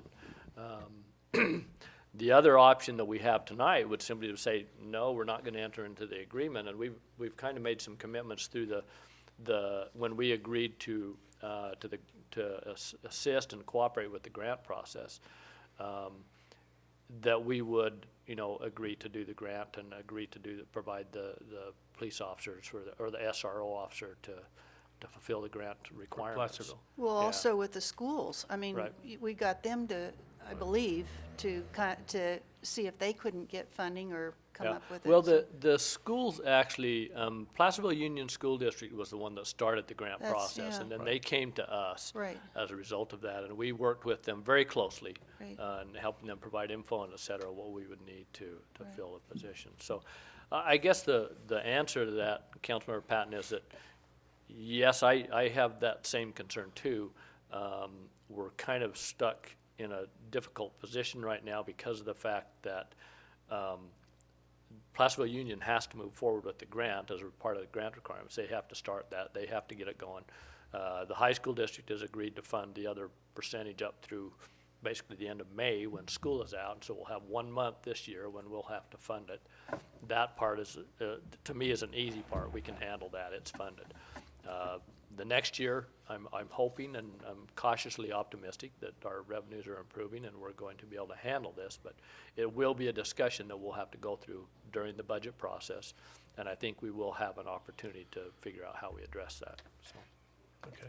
And if I may speak, it is $31,680 projected cost for the 14-15 school year, which is a great opportunity to have for an officer, to fund an officer. So we're basically, the city of Placerville is basically paying $31,680 to fund an officer. And to get a body into the police department, I think that is a great savings for us. Okay. Thanks. But along those lines, if we're going to hire from within, isn't that taking an officer away from what we already have, and we're already down 2 short? So I don't see how that pencils out. You're saying it would cost us this much more. We've already got the officer. We're already paying those wages. So Correct. I'm not getting it, I don't think. And believe me, first of all, I want to say I am all for this. I think it's a wonderful program.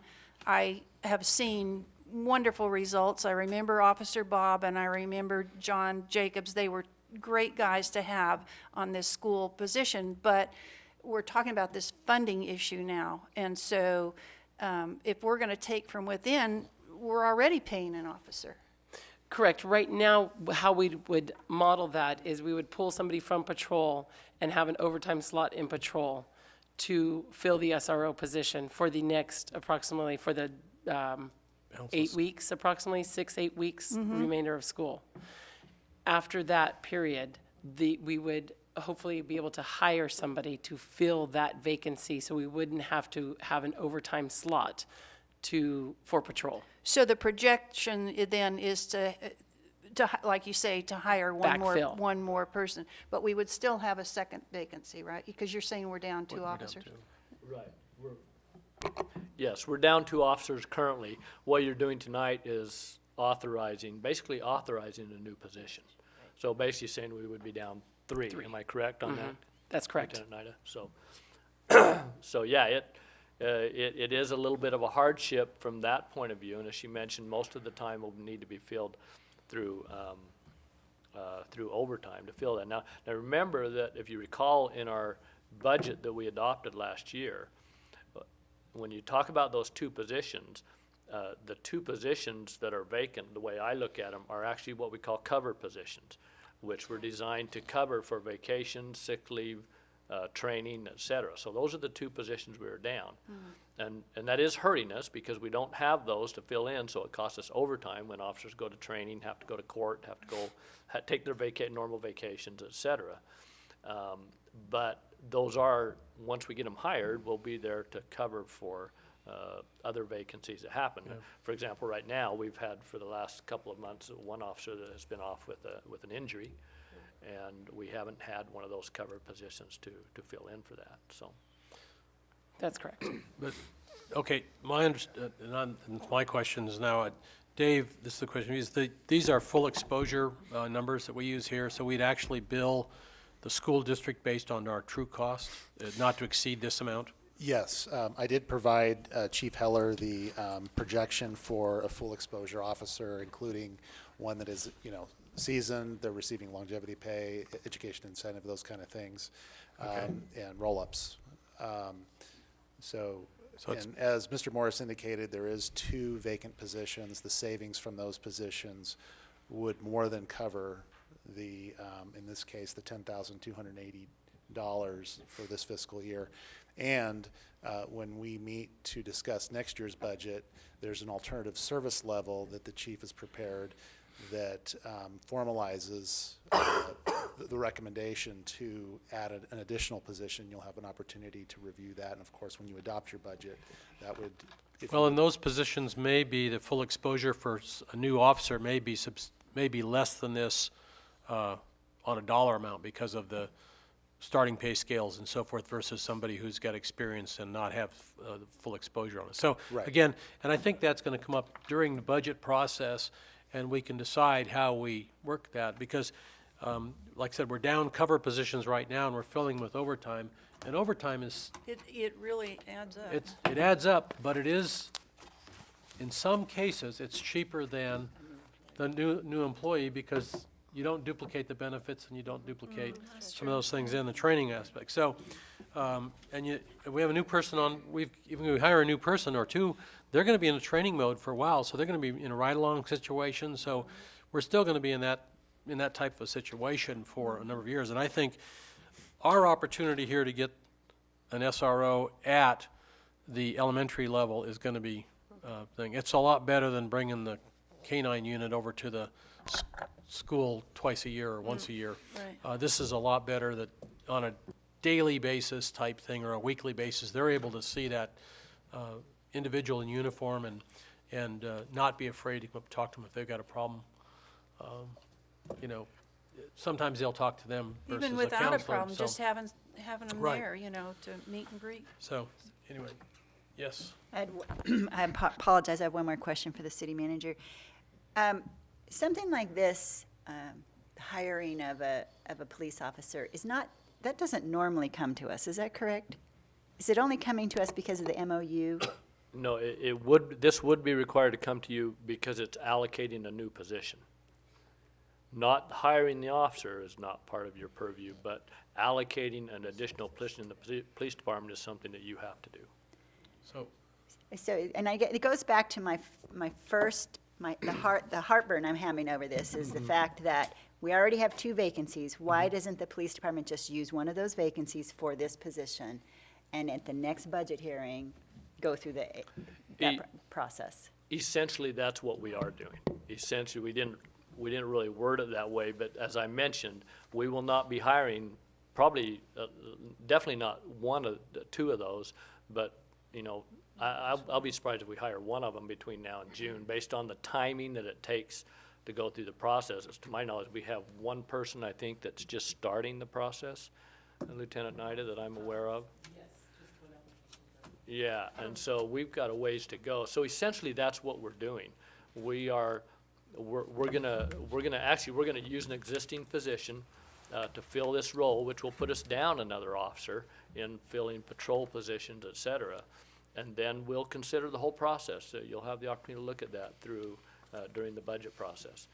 We are committing to a little bit of something, but either way, it would require you to either allocate a new position at that time during the budget process, which that's the opportunity you'll have to look at it at that time, or say, no, we're not going to do that. We're going to keep scaled down, and perhaps we say we're only going to have one cover position, and we'll have just fill the rest of the time with overtime and have that one cover position to cover for when we need it. So those are the opportunities that you'll have during budget process to look at that, all of that, and see how it fits together.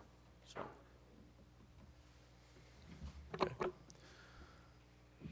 I'm going to ask one more question because you just brought it up.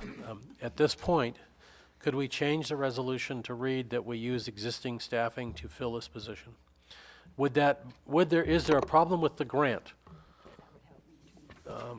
Because again, I go to the same thing. I can see what you're saying. We're not going to have a new person on board by the end of the school year or by the end of our fiscal year.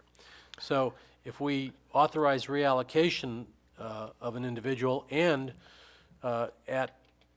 during the budget process, the chief comes forward and we have a budget that shows the request to increase it to 18, the staffing level. Is that a possibility through the end of the school year? That is a possibility. From my point of view, I would not recommend that, however, because we want to continue to recruit for for 3 positions. And if you don't allocate that new position, we can't start recruiting for that until, let's say we do it in June and it's approved. That delays the process even further to when we can recruit and hopefully get that position. You're essentially doing the same thing. We're going to continue our recruitment process, get as many people in there as we can, and continue that process with the assumption that we're going to hire them. Hopefully we'll be ready to, maybe by July 1, and have maybe 3 positions at that time that are ready to fill all those positions. But without this authorization, we don't have the authority to recruit for all 3 of those positions. So it puts us back again. Right, I know. So it would push us back 3 months or 4 months. Right. So our budget hearings and so forth, we should be pretty well established by what date, Dave? Our goal is to hold a budget workshop in mid-May. Right. So we'll have some pretty So by good around numbers by then. by mid-May, we should have a fairly close number where we're at total? Yes, yes. We will have. Okay. And in addition, you'll receive your mid-year budget report on March 11th that also shows you where your budget stands, including this position. Okay. I'd also like to point out that the $28,000 shown here in fiscal year 13-14 was not included in your adopted budget, so that's a new revenue source. Okay. coming That's to a the what? city. It's a new revenue source Okay. to your budget. So in other words, so we have the funds to pay that, and then there's the additional funding that comes in. So between the funding come from the schools and the savings we've already seen in the police department, we've got this year covered. Yes. And so I'm going to state it, we will have the ability to make a decision, and we'll have a good idea by the middle of May of whether or not we're still going to continue on the same track of authorizing the level of service at 18 sworn officers. Okay. Does that help? Any public comment at this time? I'll open it up, public hearing.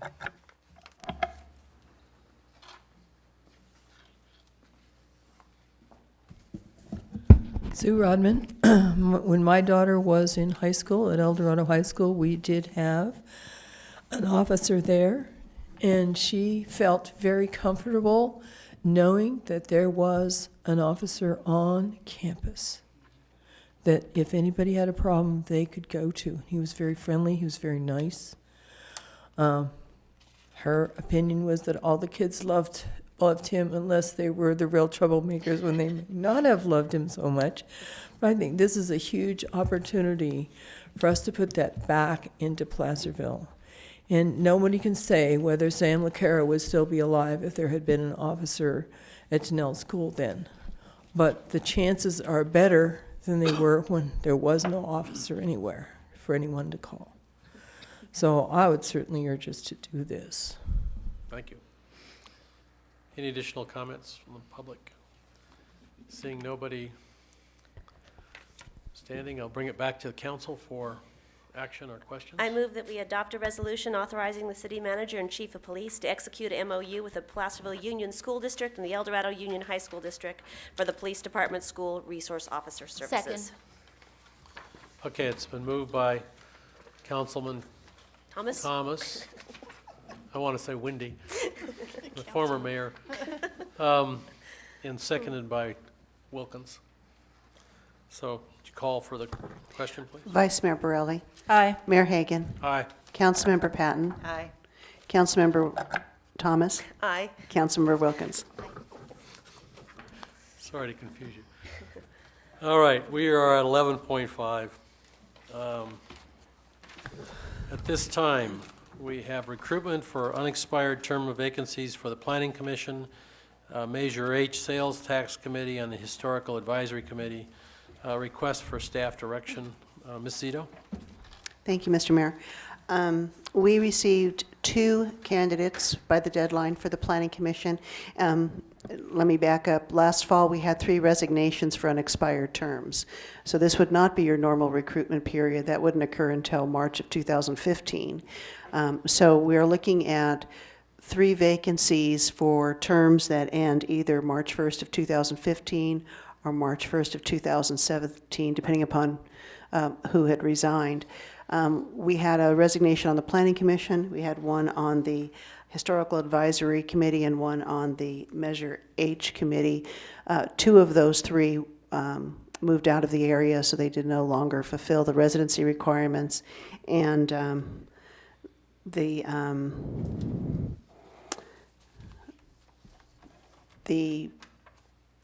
position of the Historical Advisory Committee, we did not get any applicants for. So staff would be requesting direction from the council whether they want me to re-advertise. We did prepare a media release that was in the Mountain Democrat on January 31st. The vacancies were on our homepage, on our website. I think we had a brief mention on Facebook. I know that those things, depending upon what else is on the news feed, can flip off of there fairly quickly. But there doesn't seem to be a whole lot of interest in serving on committees in the years that I've been doing this, and I think it's just a trend.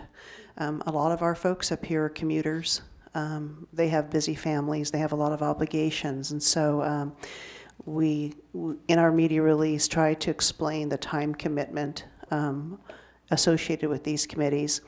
As you're aware, the commissions, the 2 commissions the city have, Recreation and Parks and Planning Commission, require the full council to interview the candidates. The committees can be interviewed by a subcommittee of the council of 2 individuals. In the last few years, it's been mayor and vice mayor that have handled that duty. So we have 1 candidate for the Measure H committee that the mayor and vice mayor could conduct fairly briefly, that I could set up. The Planning Commission, when this agenda was prepared, we were not aware at that point of publication that the Planning Commission meeting of March 4th has been canceled. So this room's available next Tuesday. So if the council would like me to contact the 2 candidates, I have the questions prepared for you, the interview packets prepared for you, and we can conduct it in this room. Candace has reserved it tentatively for us. So I guess I'm asking for several things tonight. Would you like me to re-advertise for Historical Advisory Committee, and would you like me to set up the interviews for the committee and commission that did have candidates? Okay. Any questions of staff? I'll start on this end down here. No. Nothing. Nothing. Susan, I was wondering if the other members of the Historical Advisory Committee have tried to find someone. Yes, as I understand, when we were starting the recruitment, the staff liaisons for each of the committees were given the application forms within their departments to have. We had them at the front counter of City Hall. It was my understanding from the staff liaison that there was actually folks on the Historical Committee who had someone in mind, or several people in mind, but it didn't pan out for whatever reason. There are sometimes committee members who really love what they do, and they want to push it to friends, and you should really do this, and it's just not somebody else's cup of tea. So, and again, I think that that's statewide something that we're all seeing as we're recruiting for committees. People's time is not what it once was, to be able to give time to their communities like this, or the subject matter just doesn't really interest them. I think our residency requirements are really fair, so it's not like we're trying to exclude anybody. Most of our committees require some Placerville connection, either direct residency or, in the case of the Planning Commission, ownership of a business within the city limits, but residency within a community region, which is slightly larger than our city limits. So if you owned a business on Main Street and lived in Cameron Park, you couldn't be on the Planning Commission. Right.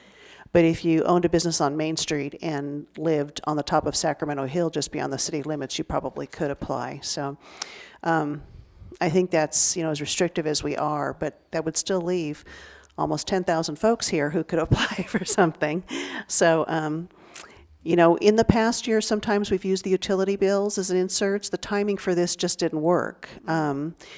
I went to the council on the first meeting in January, which was the 11th, I believe, to get authorization to proceed. The utility bills went out the day before.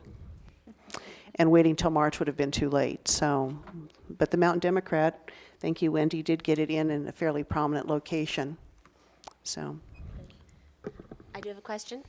Have we reached out to the PDA at all, especially for the Historical Advisory Committee? Not specifically to any particular business association, no, we did not do. That might be a good way to, they meet monthly, and I believe, Mr. Morse, you attend, and just mentioning that might be a good place to get interest. And bring the applications. Yeah, and, right, exactly. I know Mr. Morris attends that monthly on behalf of the city, and he could certainly, if you want to extend the historical advisory, we can regenerate application forms, and we can, distribute those to the membership. And I belong to Shakespeare Club, and there's a lot of ladies in there that are interested, I know, in the historic part of it, and I'm just thinking, it might be good maybe to contact some of the organizations. I also thought the County Historical Museum, some of the Yes. volunteers over Yes. there may. In the terms of recruitment, it's really hard for me to get out and do outreach specifically for all of them. I'd be more than but- happy to help you if you just But tell me who you want. if me you'd to like give to extend that for another month or so, I think that it would be okay with Andrew to hobble along with the 4 members that he has until we can find somebody willing to How many serve. openings do we have on that? 2? one on the historic. The Historical Advisory, they all have one vacancy, Historical Okay. Advisory, Measure H, and Got the Planning Commission. Okay, at this time, any comments from the public? Sue? I'm Sue, you have anything to say? looking for 100% of the public. If you stay seated, I'll know what you mean. Okay. Okay. So I would, I guess I would like to do an option that's not option 1 or 2. So I'm going to say that we, at least on the Measure H, we have a mayor, vice mayor committee to look at the Measure H person. And on the Planning Commission, that we hold meetings as soon as possible, next Tuesday? Tuesday, we have transportation and transit. Yeah. So I'm thinking in the evening. Oh, you're thinking in the evening. We've normally held these in the evening because some of our candidates are working folks. Oh, So okay, well, we so normally, we're 6 usually o'clock. we're usually 6 out o'clock there here by in this 4. room. 6 o'clock? Mr. Okay. Mayor, That's- can I, Yes. in that option, would there be anything, and maybe Oh, Susan, you could answer Tuesday. this, Oh, gosh. why we wouldn't also maybe just have the Measure H candidate also at that interview? I mean, I know they wouldn't be looking for the Planning Commission, but it might be interesting that if you're going to be interviewing only 2 people, have that Measure H, and then you guys wouldn't have to have another meeting. Just thinking. Susan, I had the wrong day. So we would look I at was Measure looking H and Thursday and not planning. Tuesday. Okay. Tuesday's In fine. response to Councilmember Patton's question, committee members aren't normally interviewed by the full council, just the mayor and the vice mayor. And with only one candidate, it's probably going to be a very brief meeting, either here in the kitchen or at Starbucks or something. And it's more of an opportunity for our council members to connect a name and a face and to thank the person for their interest. This isn't a highly competitive process that the one candidate would be going through. With the Planning Commission candidates, one of who you interviewed during the last process that we had, it is a public meeting. They are all in this room with full council, and you have prepared questions, and it's a more formalized process, and whoever gets the majority of votes that night gets sworn in that night, and then they're ready to go. So I think it would be a little confusing for the committee member and maybe a little overwhelming to include that individual with another process. Okay. So back to the dates available then, coming Tuesday at 6 p.m. For the Planning Commission. And then I can poll the mayor and vice mayor as to a date that I can contact that candidate and we could set something up. And then Right. I will re-advertise the Historical Advisory Committee and make a date probably towards the end of March where we can, I don't think we can utilize the March utility bill. I think that one's spoken for, but we can, Right. re-advertise and have time to go out and do some outreach. Right. I think we do the outreach and we do the local PDA and the other contacts that we as city council members had. So Is the Heritage Association, does anyone know if the Heritage Association is still active? Because they used to counsel the Planning Commission for years. I think a number of the members of the Heritage Commission, I think it's been a couple years since they've come to a council meeting. A lot of those folks are also members of the museum Marilyn and work there. Chris Payne, yeah. They were a really big resource for the city, not necessarily countywide, but they were a really active resource. So that was your motion, Carl? I didn't say a motion, Oh, just, that's option my 3. recommendation, His recommendation. that we, yeah. I'll second his recommendation. Or make the So motion if he it's a cannot. modification of option 1, I guess. And just as a reminder, it's a full council, so it is an agendized meeting, and I'll be posting an agenda and getting you a confidential packet with the questions and rating forms and all that prior to that meeting. A second? All in favor? Aye. Aye. Thank you. Item 11.6. Mr. Morris. Thank you, excuse me, Mayor and Council.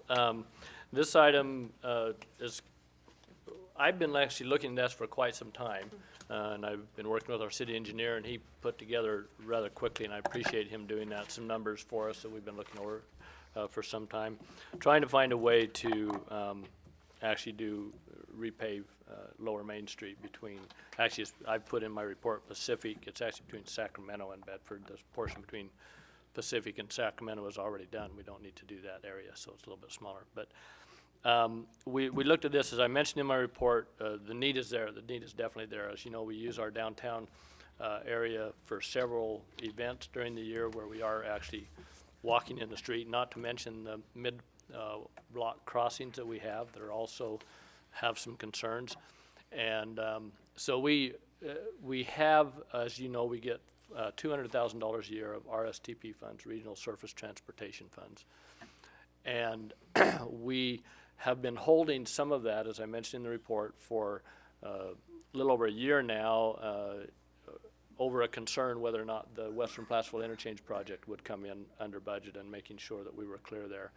We had a little bit of funding that we could use there.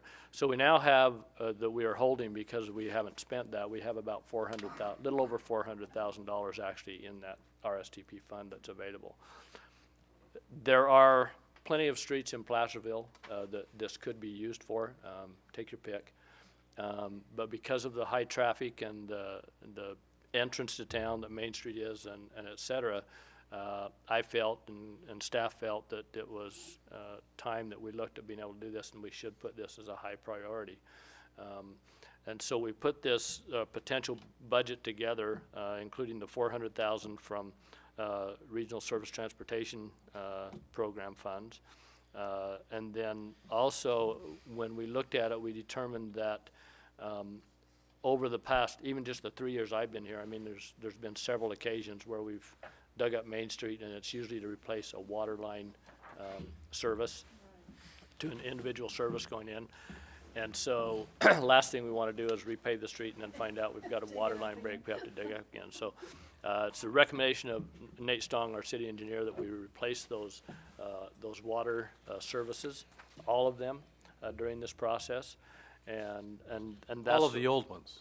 all Not the of ones old we haven't just ones that replaced. have recently been replaced, obviously. We just did a a hydrant also right in front of. We did, yeah, so Central. things like that are in good shape and we wouldn't worry about. But any of them that are any question at all, we would replace as part of this project.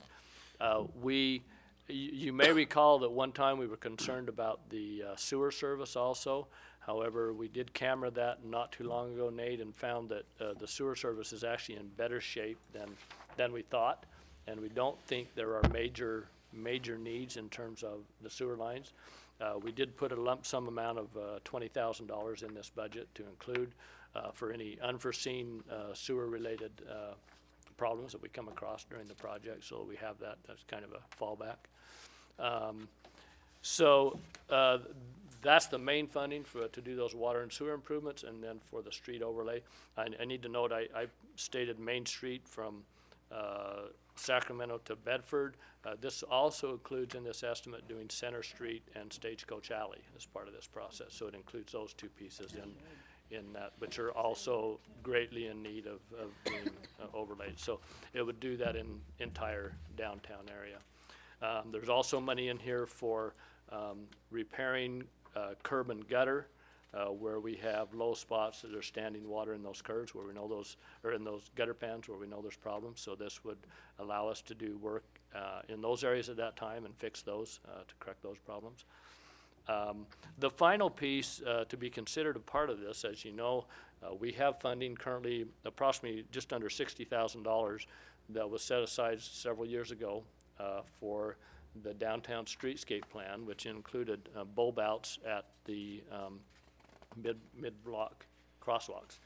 And so that funding is available, and the question that I've put in this report to you is that something that we want to do as part of this project?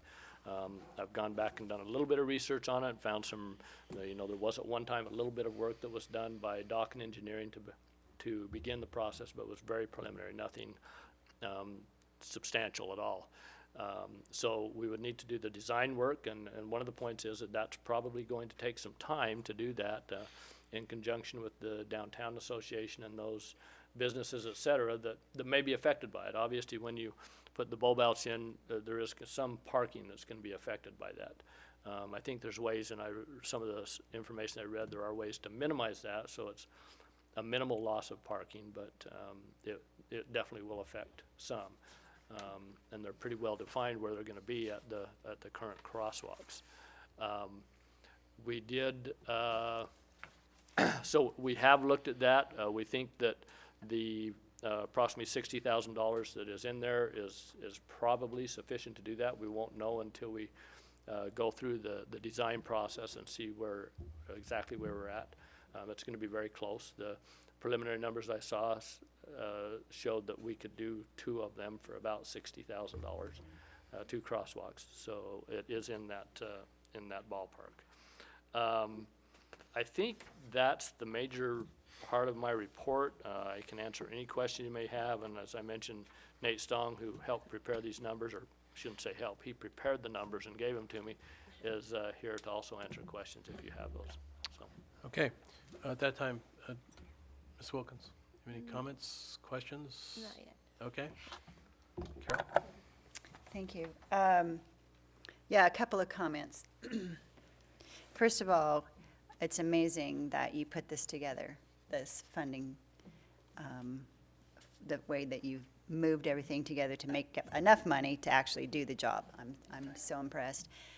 As one of the members of the revitalization committee that saved out that, or when we had everything done, we had the $60,000 left, and what are we going to do with it? And we chose the crosswalks, the mid-block crossings.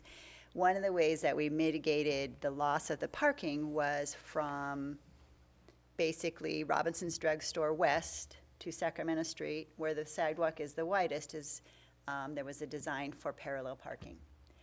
For diagonal parking. Or diagonal Right. parking, sorry. Yeah, Yeah. I've seen So that, that yeah. was a way to pick up 1 or 2 parking spaces. So my comment has to do with how do we pull in the designs that have already been paid for and voted on and extensively reviewed, which is the Hayden plan, downtown streetscape. Can we do that in a timely fashion? Since they're already out there and sort of approved, can we do that? Can we look at the curbs, gutters, and sidewalks?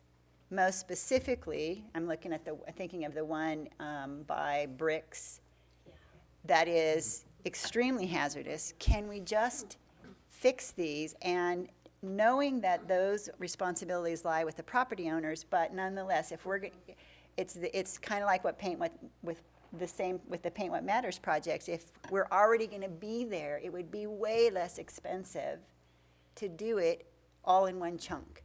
So if we could just try our best to stay true to the plan that was already worked on, how we can fix it with one-on-ones with the property owners that are mostly affected.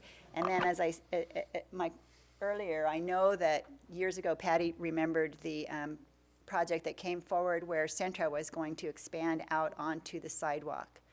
And it meant that the city was going to work an agreement with that property owner and give up some right-of-way so that, and then he, at the time, was going to actually do the improvement of the sidewalk, expanding the sidewalk, and the city was going to fix that crosswalk between Centro and Placerville News, which is extremely hazardous also. Right.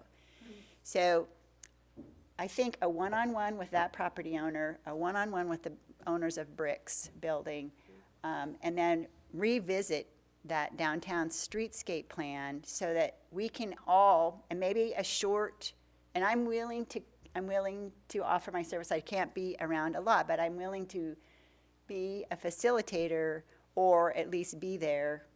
I was wondering if you wanted to go to the PDA meeting and actually bring this up. I think the PDA, I'm surprised there's not standing room only in this room, and because this is a huge project. And many, many years ago, I went to the city of Pleasanton, and when they did a project of this scale on their main street, there was some businesses closed and went on vacation, and others took the opportunity at that time to fix the fronts of their buildings and actually do repairs. So I think if we're tag teaming with this whole Paint What Matters thing, I think we could make this a really dynamic project if we just got the word out and kind of drove the bus, if you will. Here's what we want to do. How can we help you facilitate this? So as much as I can, I would really like to help. Probably Wendy would be a really great person because she's so close with the Paint What Matters project. But and Dennis, I think Dennis was really involved in the revitalization plan too. So Carol, I think officially, I think that proposal at Centros, I think we voted on it, and I think we agreed to it. So it must be in our record somewhere. Oh, I'm sure you did. Yeah. And I apologize. I hadn't actually heard of that piece of it. I've seen the downtown plan. I've seen the plaza that's designed there around Central. I hadn't heard that piece of it, but I will go back with Nate and we'll search files and find that work has been done on that. I think there was some question about the concern of the owner at the time was, okay, if I put this in, he didn't want to necessarily agree that it was an easement, that we could go in and change it. I think that was the deal at the time. So I think we need to revisit him with the plans and say, here's what our plans are and so forth. I don't know that included the bulb out, though, at that center when you the bulb out's not designed for that area. No, the two bulb outs are at River City Bank and then up kind of Tony Matthews mid-block crossings. If you think of them, there's one. There's an opportunity for one right here also. They're usually at the mid-block crossings. Got it.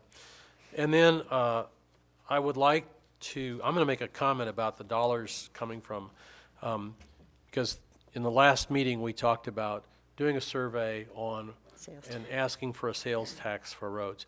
This money we've had, and it takes 3 years to build up this much money to do a small section of a main street.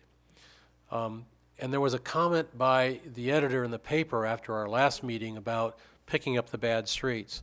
And he indicated that we had not put together a priority list. Well, if he had read the full report, he would have noted that Mr. Strom had a list of streets by area that were prioritized based on our pavement management study. So I would like Mr. Rafferty to understand that we do have a pavement management plan. We do have a list of the streets with the worst trouble, and it was in that report last 2 weeks ago. So I'm not criticizing the reporter's writings. It was the editorial about that we need to fix the streets. We know we need to fix the streets, and that was the outcome of that meeting. And we know which streets we need to fix, and it's not going to be done in 1 week. It will be over a period of time. And this was some creative thinking on the part of the engineer.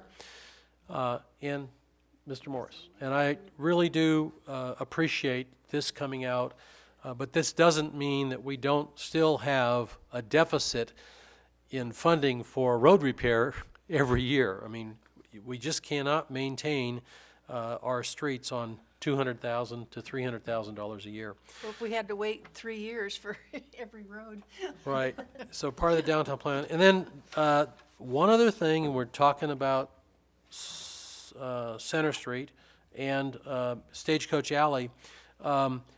My belief is that in that design, when we designed that plaza, now called the Borelli Plaza, in front of the, not after you, after Carl,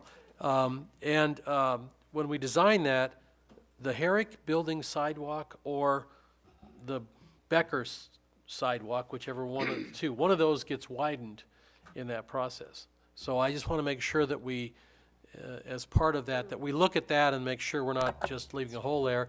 And I'm not sure if under the Herrick remodel building, they have to replace some sidewalks in there.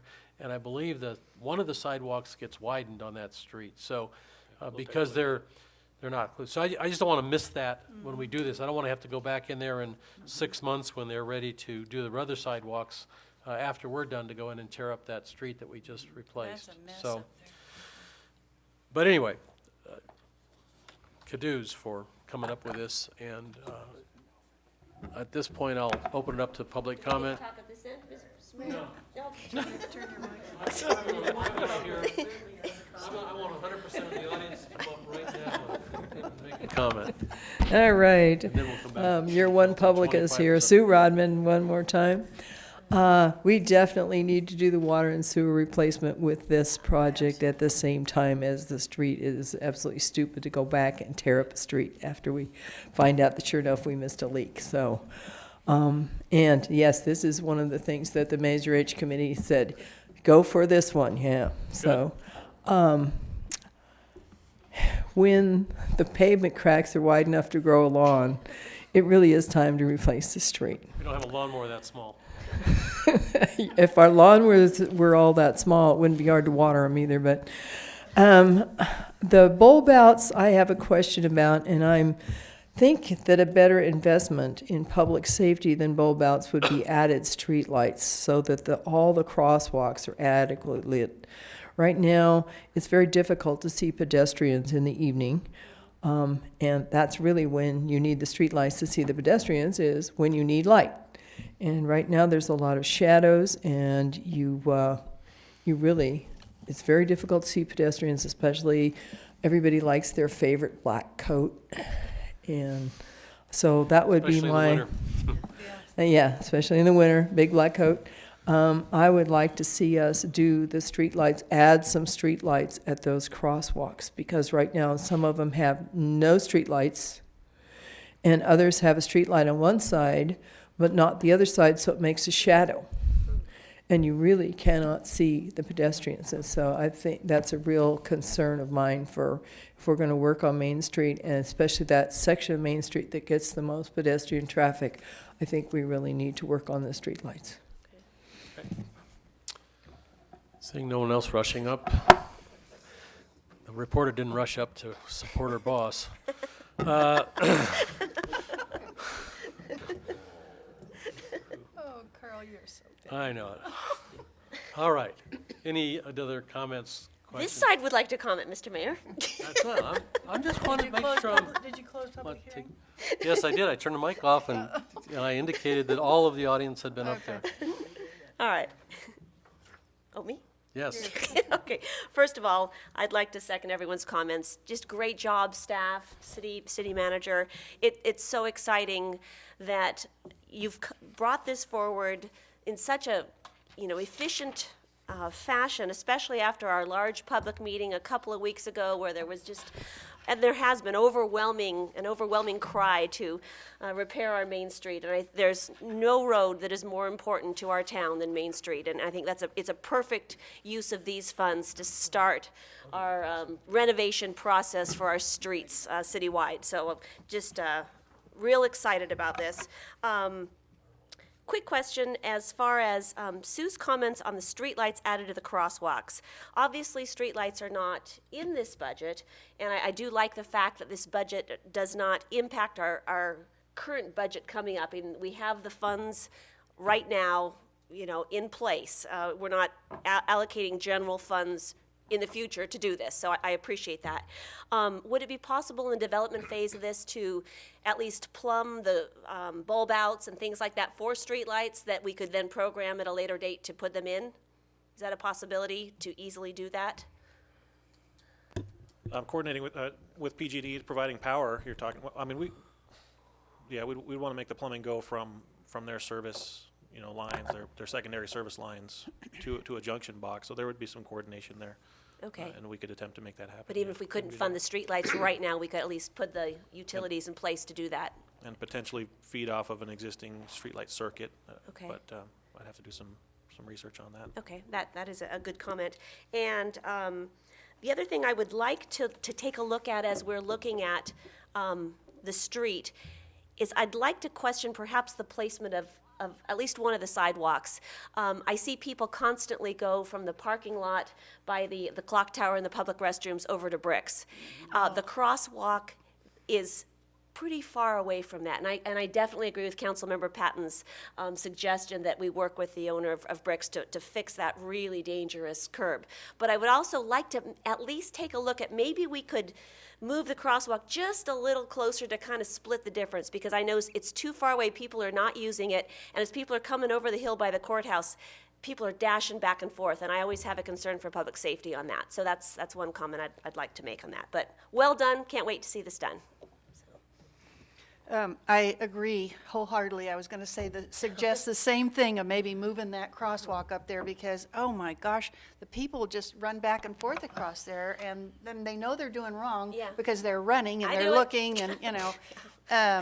Also, I think Sue's comment was good about the lighting, but also it's difficult to see people trying to cross our crosswalks because the cars are parked right, you know, next to so even getting out there in the daytime, you're kind of taking your life in your hands. So maybe the bulb outs would help prevent that. And yeah, I know. And so, and then one other thing I would like to mention is, and I keep encountering this, where the crosswalk is down, where you come off Center Street there, and the Kincaid store is on one. The music store? The music store is on the other. That road narrows, right? It just something. Main Street narrows, and and I'm going to tell you, when there's a large vehicle parked there, like a truck or a large, it's almost sometimes I have to stop because it's impossible. And I'm wondering if it would be possible to limit that to compact vehicles or something along those lines. I don't know if that's doable, but I mean, sometimes that is just, it's horrible up there. And it's not just once in a while, it's all the time. So that's just I was thinking about that. All right. Just a couple of comments, Mr. Mayor, if I may. First, I want to make sure that all the council members have a copy of the Main Street Streetscape Development Plan, because if you don't, we can certainly make that available to you, and I would recommend reviewing that because it was adopted by the council and it did consider all of these very, very specific design features all along the Main Street. But one comment I want to make, and that's in regards to the crosswalks and the bulb outs and lighting. That was one of the items that was thoroughly discussed during the development of that plan, and one of the purposes of doing the bulb outs was to improve pedestrian safety. Because right now at the mid-block crosswalks, the pedestrians are coming out from behind cars. You don't see them until they're beyond the parked cars, and that's usually the issue. But with the bulb outs then, you should greatly improve the visibility of that pedestrian, and I think that was something that was discussed during the development of that plan, and so I throw that out there because you may not need lighting. I think that's what the purpose of the bulb outs was in the first place, besides putting a few trees on Main Street. Just one more item quickly. I did talk to Lisa Crummett of PDA today. First of all, as far as she's concerned, they're fully in support. They haven't really discussed this yet, but fully in support of the project. She did, however, want to bring to my attention, which I already knew, that during this period, we're talking about construction, August 15th to October 31st is one of their busiest times for events. And so I assured her that we will do everything we can to coordinate with that. I'm kind of going under the assumption, similar to when we did Upper Main, a lot of this work, the construction work will be perhaps done at nighttime. But that doesn't mean during the day there's still going to be some problems with the road where it's dug up, perhaps plates over trenches and stuff. But we'll just need to work with them as close as we can and try to secure things the day before an event occurs. So they have their dates set, so we know where they are, and so we can try to build those into our construction plans when we put those together. But The other thing is we shouldn't be doing as heavy a construction either. We shouldn't be going down as deep to do the overlay. Yeah, even the water services that we'll be digging up are fairly shallow, according to Nate. So it shouldn't be a lot of deep digging. So. Are we going to, are you going to use the same material that you used on that really wonderful quiet pavement? I love it. That's a rubberized asphalt. Yes, yes. Yeah, are you going to use that same thing? A desire, yeah. I haven't thought about it yet. So Great solution. We can get a grant. We can look at it. Yeah. And you can get a tire-derived product grant, so they'll help us That'd pay be for great, that. yeah. Great. Okay. I'd like to move staff's recommendation. Wait. Oh, I sorry. Well, it's okay. We'll And go I'm going to ahead second It's it. okay. It's okay because Moved and seconded by Thomas. Thomas Borelli. Excuse me. And then, but Ms. Patton has a question? Well, I'd like to respond to the streetlight issue.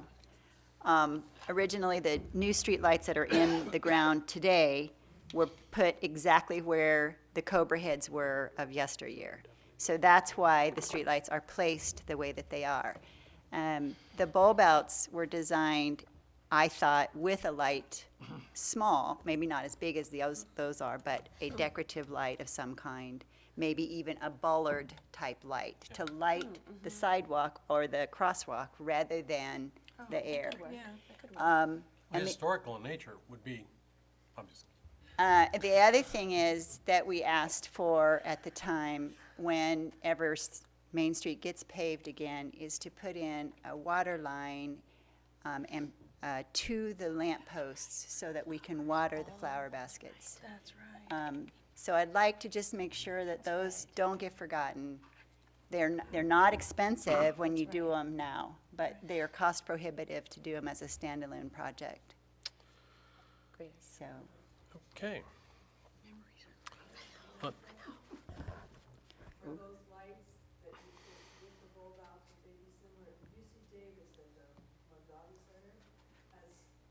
Yeah, they do. I don't think a design was ever chosen, but the idea was a low light to the ground rather than up high. But that, Correct. Right. Correct. and they can see where the bulb out is too, so they don't drive into it, Right. That's which is key, especially at night. It's really key. It's really component. All right, so I'll call for the question. Would you please call a roll based upon adoption of? Vice Mayor Borelli. Aye. Mayor Hagan. Aye. Councilmember Patton. Aye. Councilmember Thomas. Absolutely. Councilmember Wilkins. Did you do it's option 1, been- 2, or 3? Yes. Just out of curiosity. I don't think we. There was no options Oh, on it. option 2, staff's recommendation. Yeah, move staff's recommendation. It was. Yeah. So Sorry. it'll include the mid-block crossings? Yes, yeah, thank you Yes. for, Okay. sorry about that. That's all right.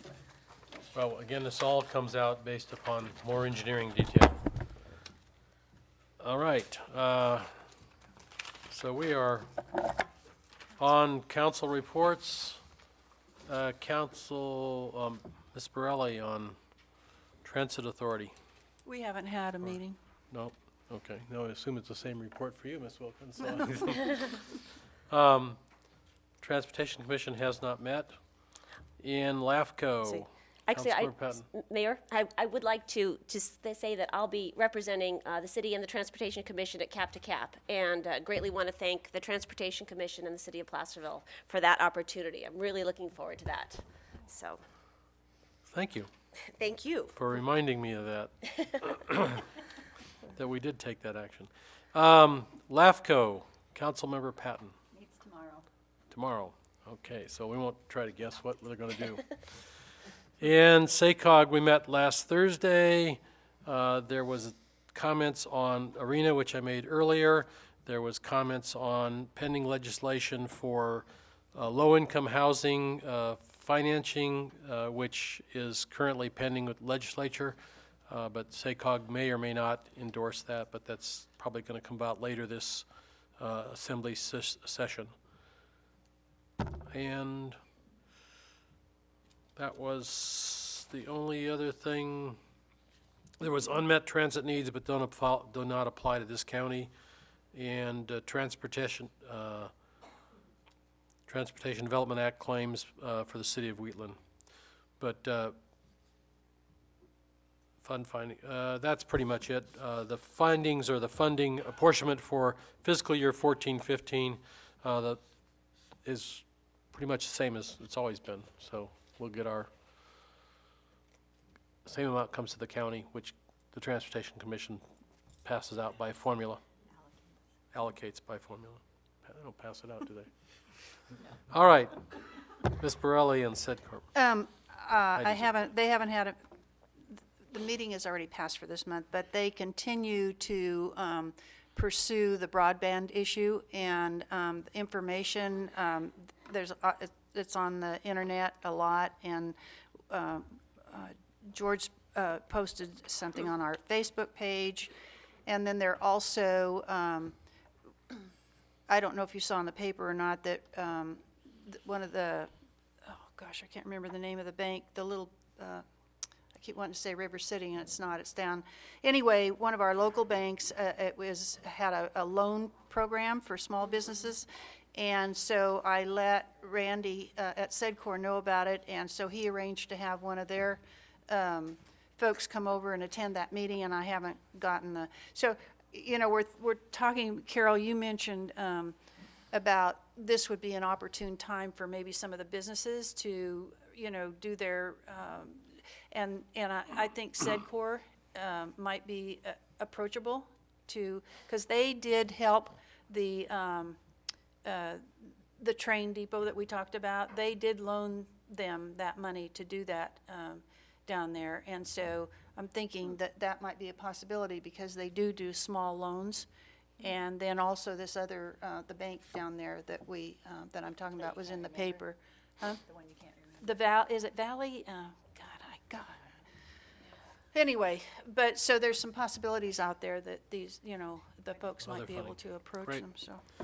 All right, any council member request for future agenda items? I earlier talked about the historical inventory binder. I don't know if this is where I would bring it up, but I would really like, concurrent with this project, to ask the Historical Advisory Committee to look towards funding or finding grants to update our inventory binder with the buildings that they're proposing, with what we already have, and actually expanding it, and maybe putting on electronic form so that everyone can see it. It's a resource we already have, but it was done, I think, in the mid-'80s. So, late '80s. I don't know where that goes. should that come forward now, or should it come forward during the process of this historical zone? Well, it would be, they would have to spend money, so I don't know, I don't know, we'd have to have a staff report on what it would cost. Yeah, I think we can maybe take it back, have Pierre take it back to the Historical Advisory Committee and take a look at how that can be done, and maybe look around, see at if there's any options of how we funds can fund it. available. There may be some money out there that we can. Did you say you have the book? I do. It's a blue binder.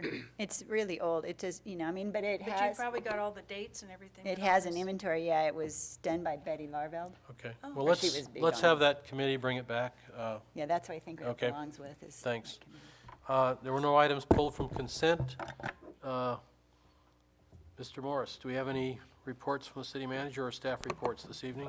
None that I'm aware of tonight.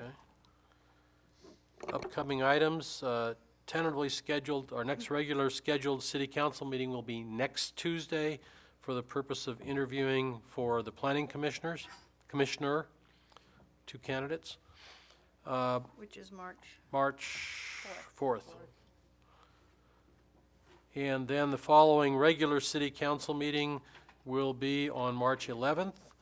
It will include the mid-year budget report, aquatics program fee increases, again, because of increases in minimum wage, and then the 2013 fire code, which will be amending and adding to our building codes, I believe, fire code. I'm not going to start fires, but, all right. Could I say one last thing? I would like to, I was watching the Board of Supervisors streaming on the internet today, and our Mr. Rivas was given a nice plaque, I believe, right? And the chair, Norma, accused the city of Placerville from stealing you from them. But I thought it was a very nice gesture, and congratulations. Okay, Well done. I accuse the city of Davis doing the same thing with Mr. I Webb, know. so more than once. All right, then next regular council meeting will be on the 11th at 5 p.m. The next council meeting, special council meeting, will be next Tuesday, the 4th of March at 6 p.m. Again. Thank you. Good night.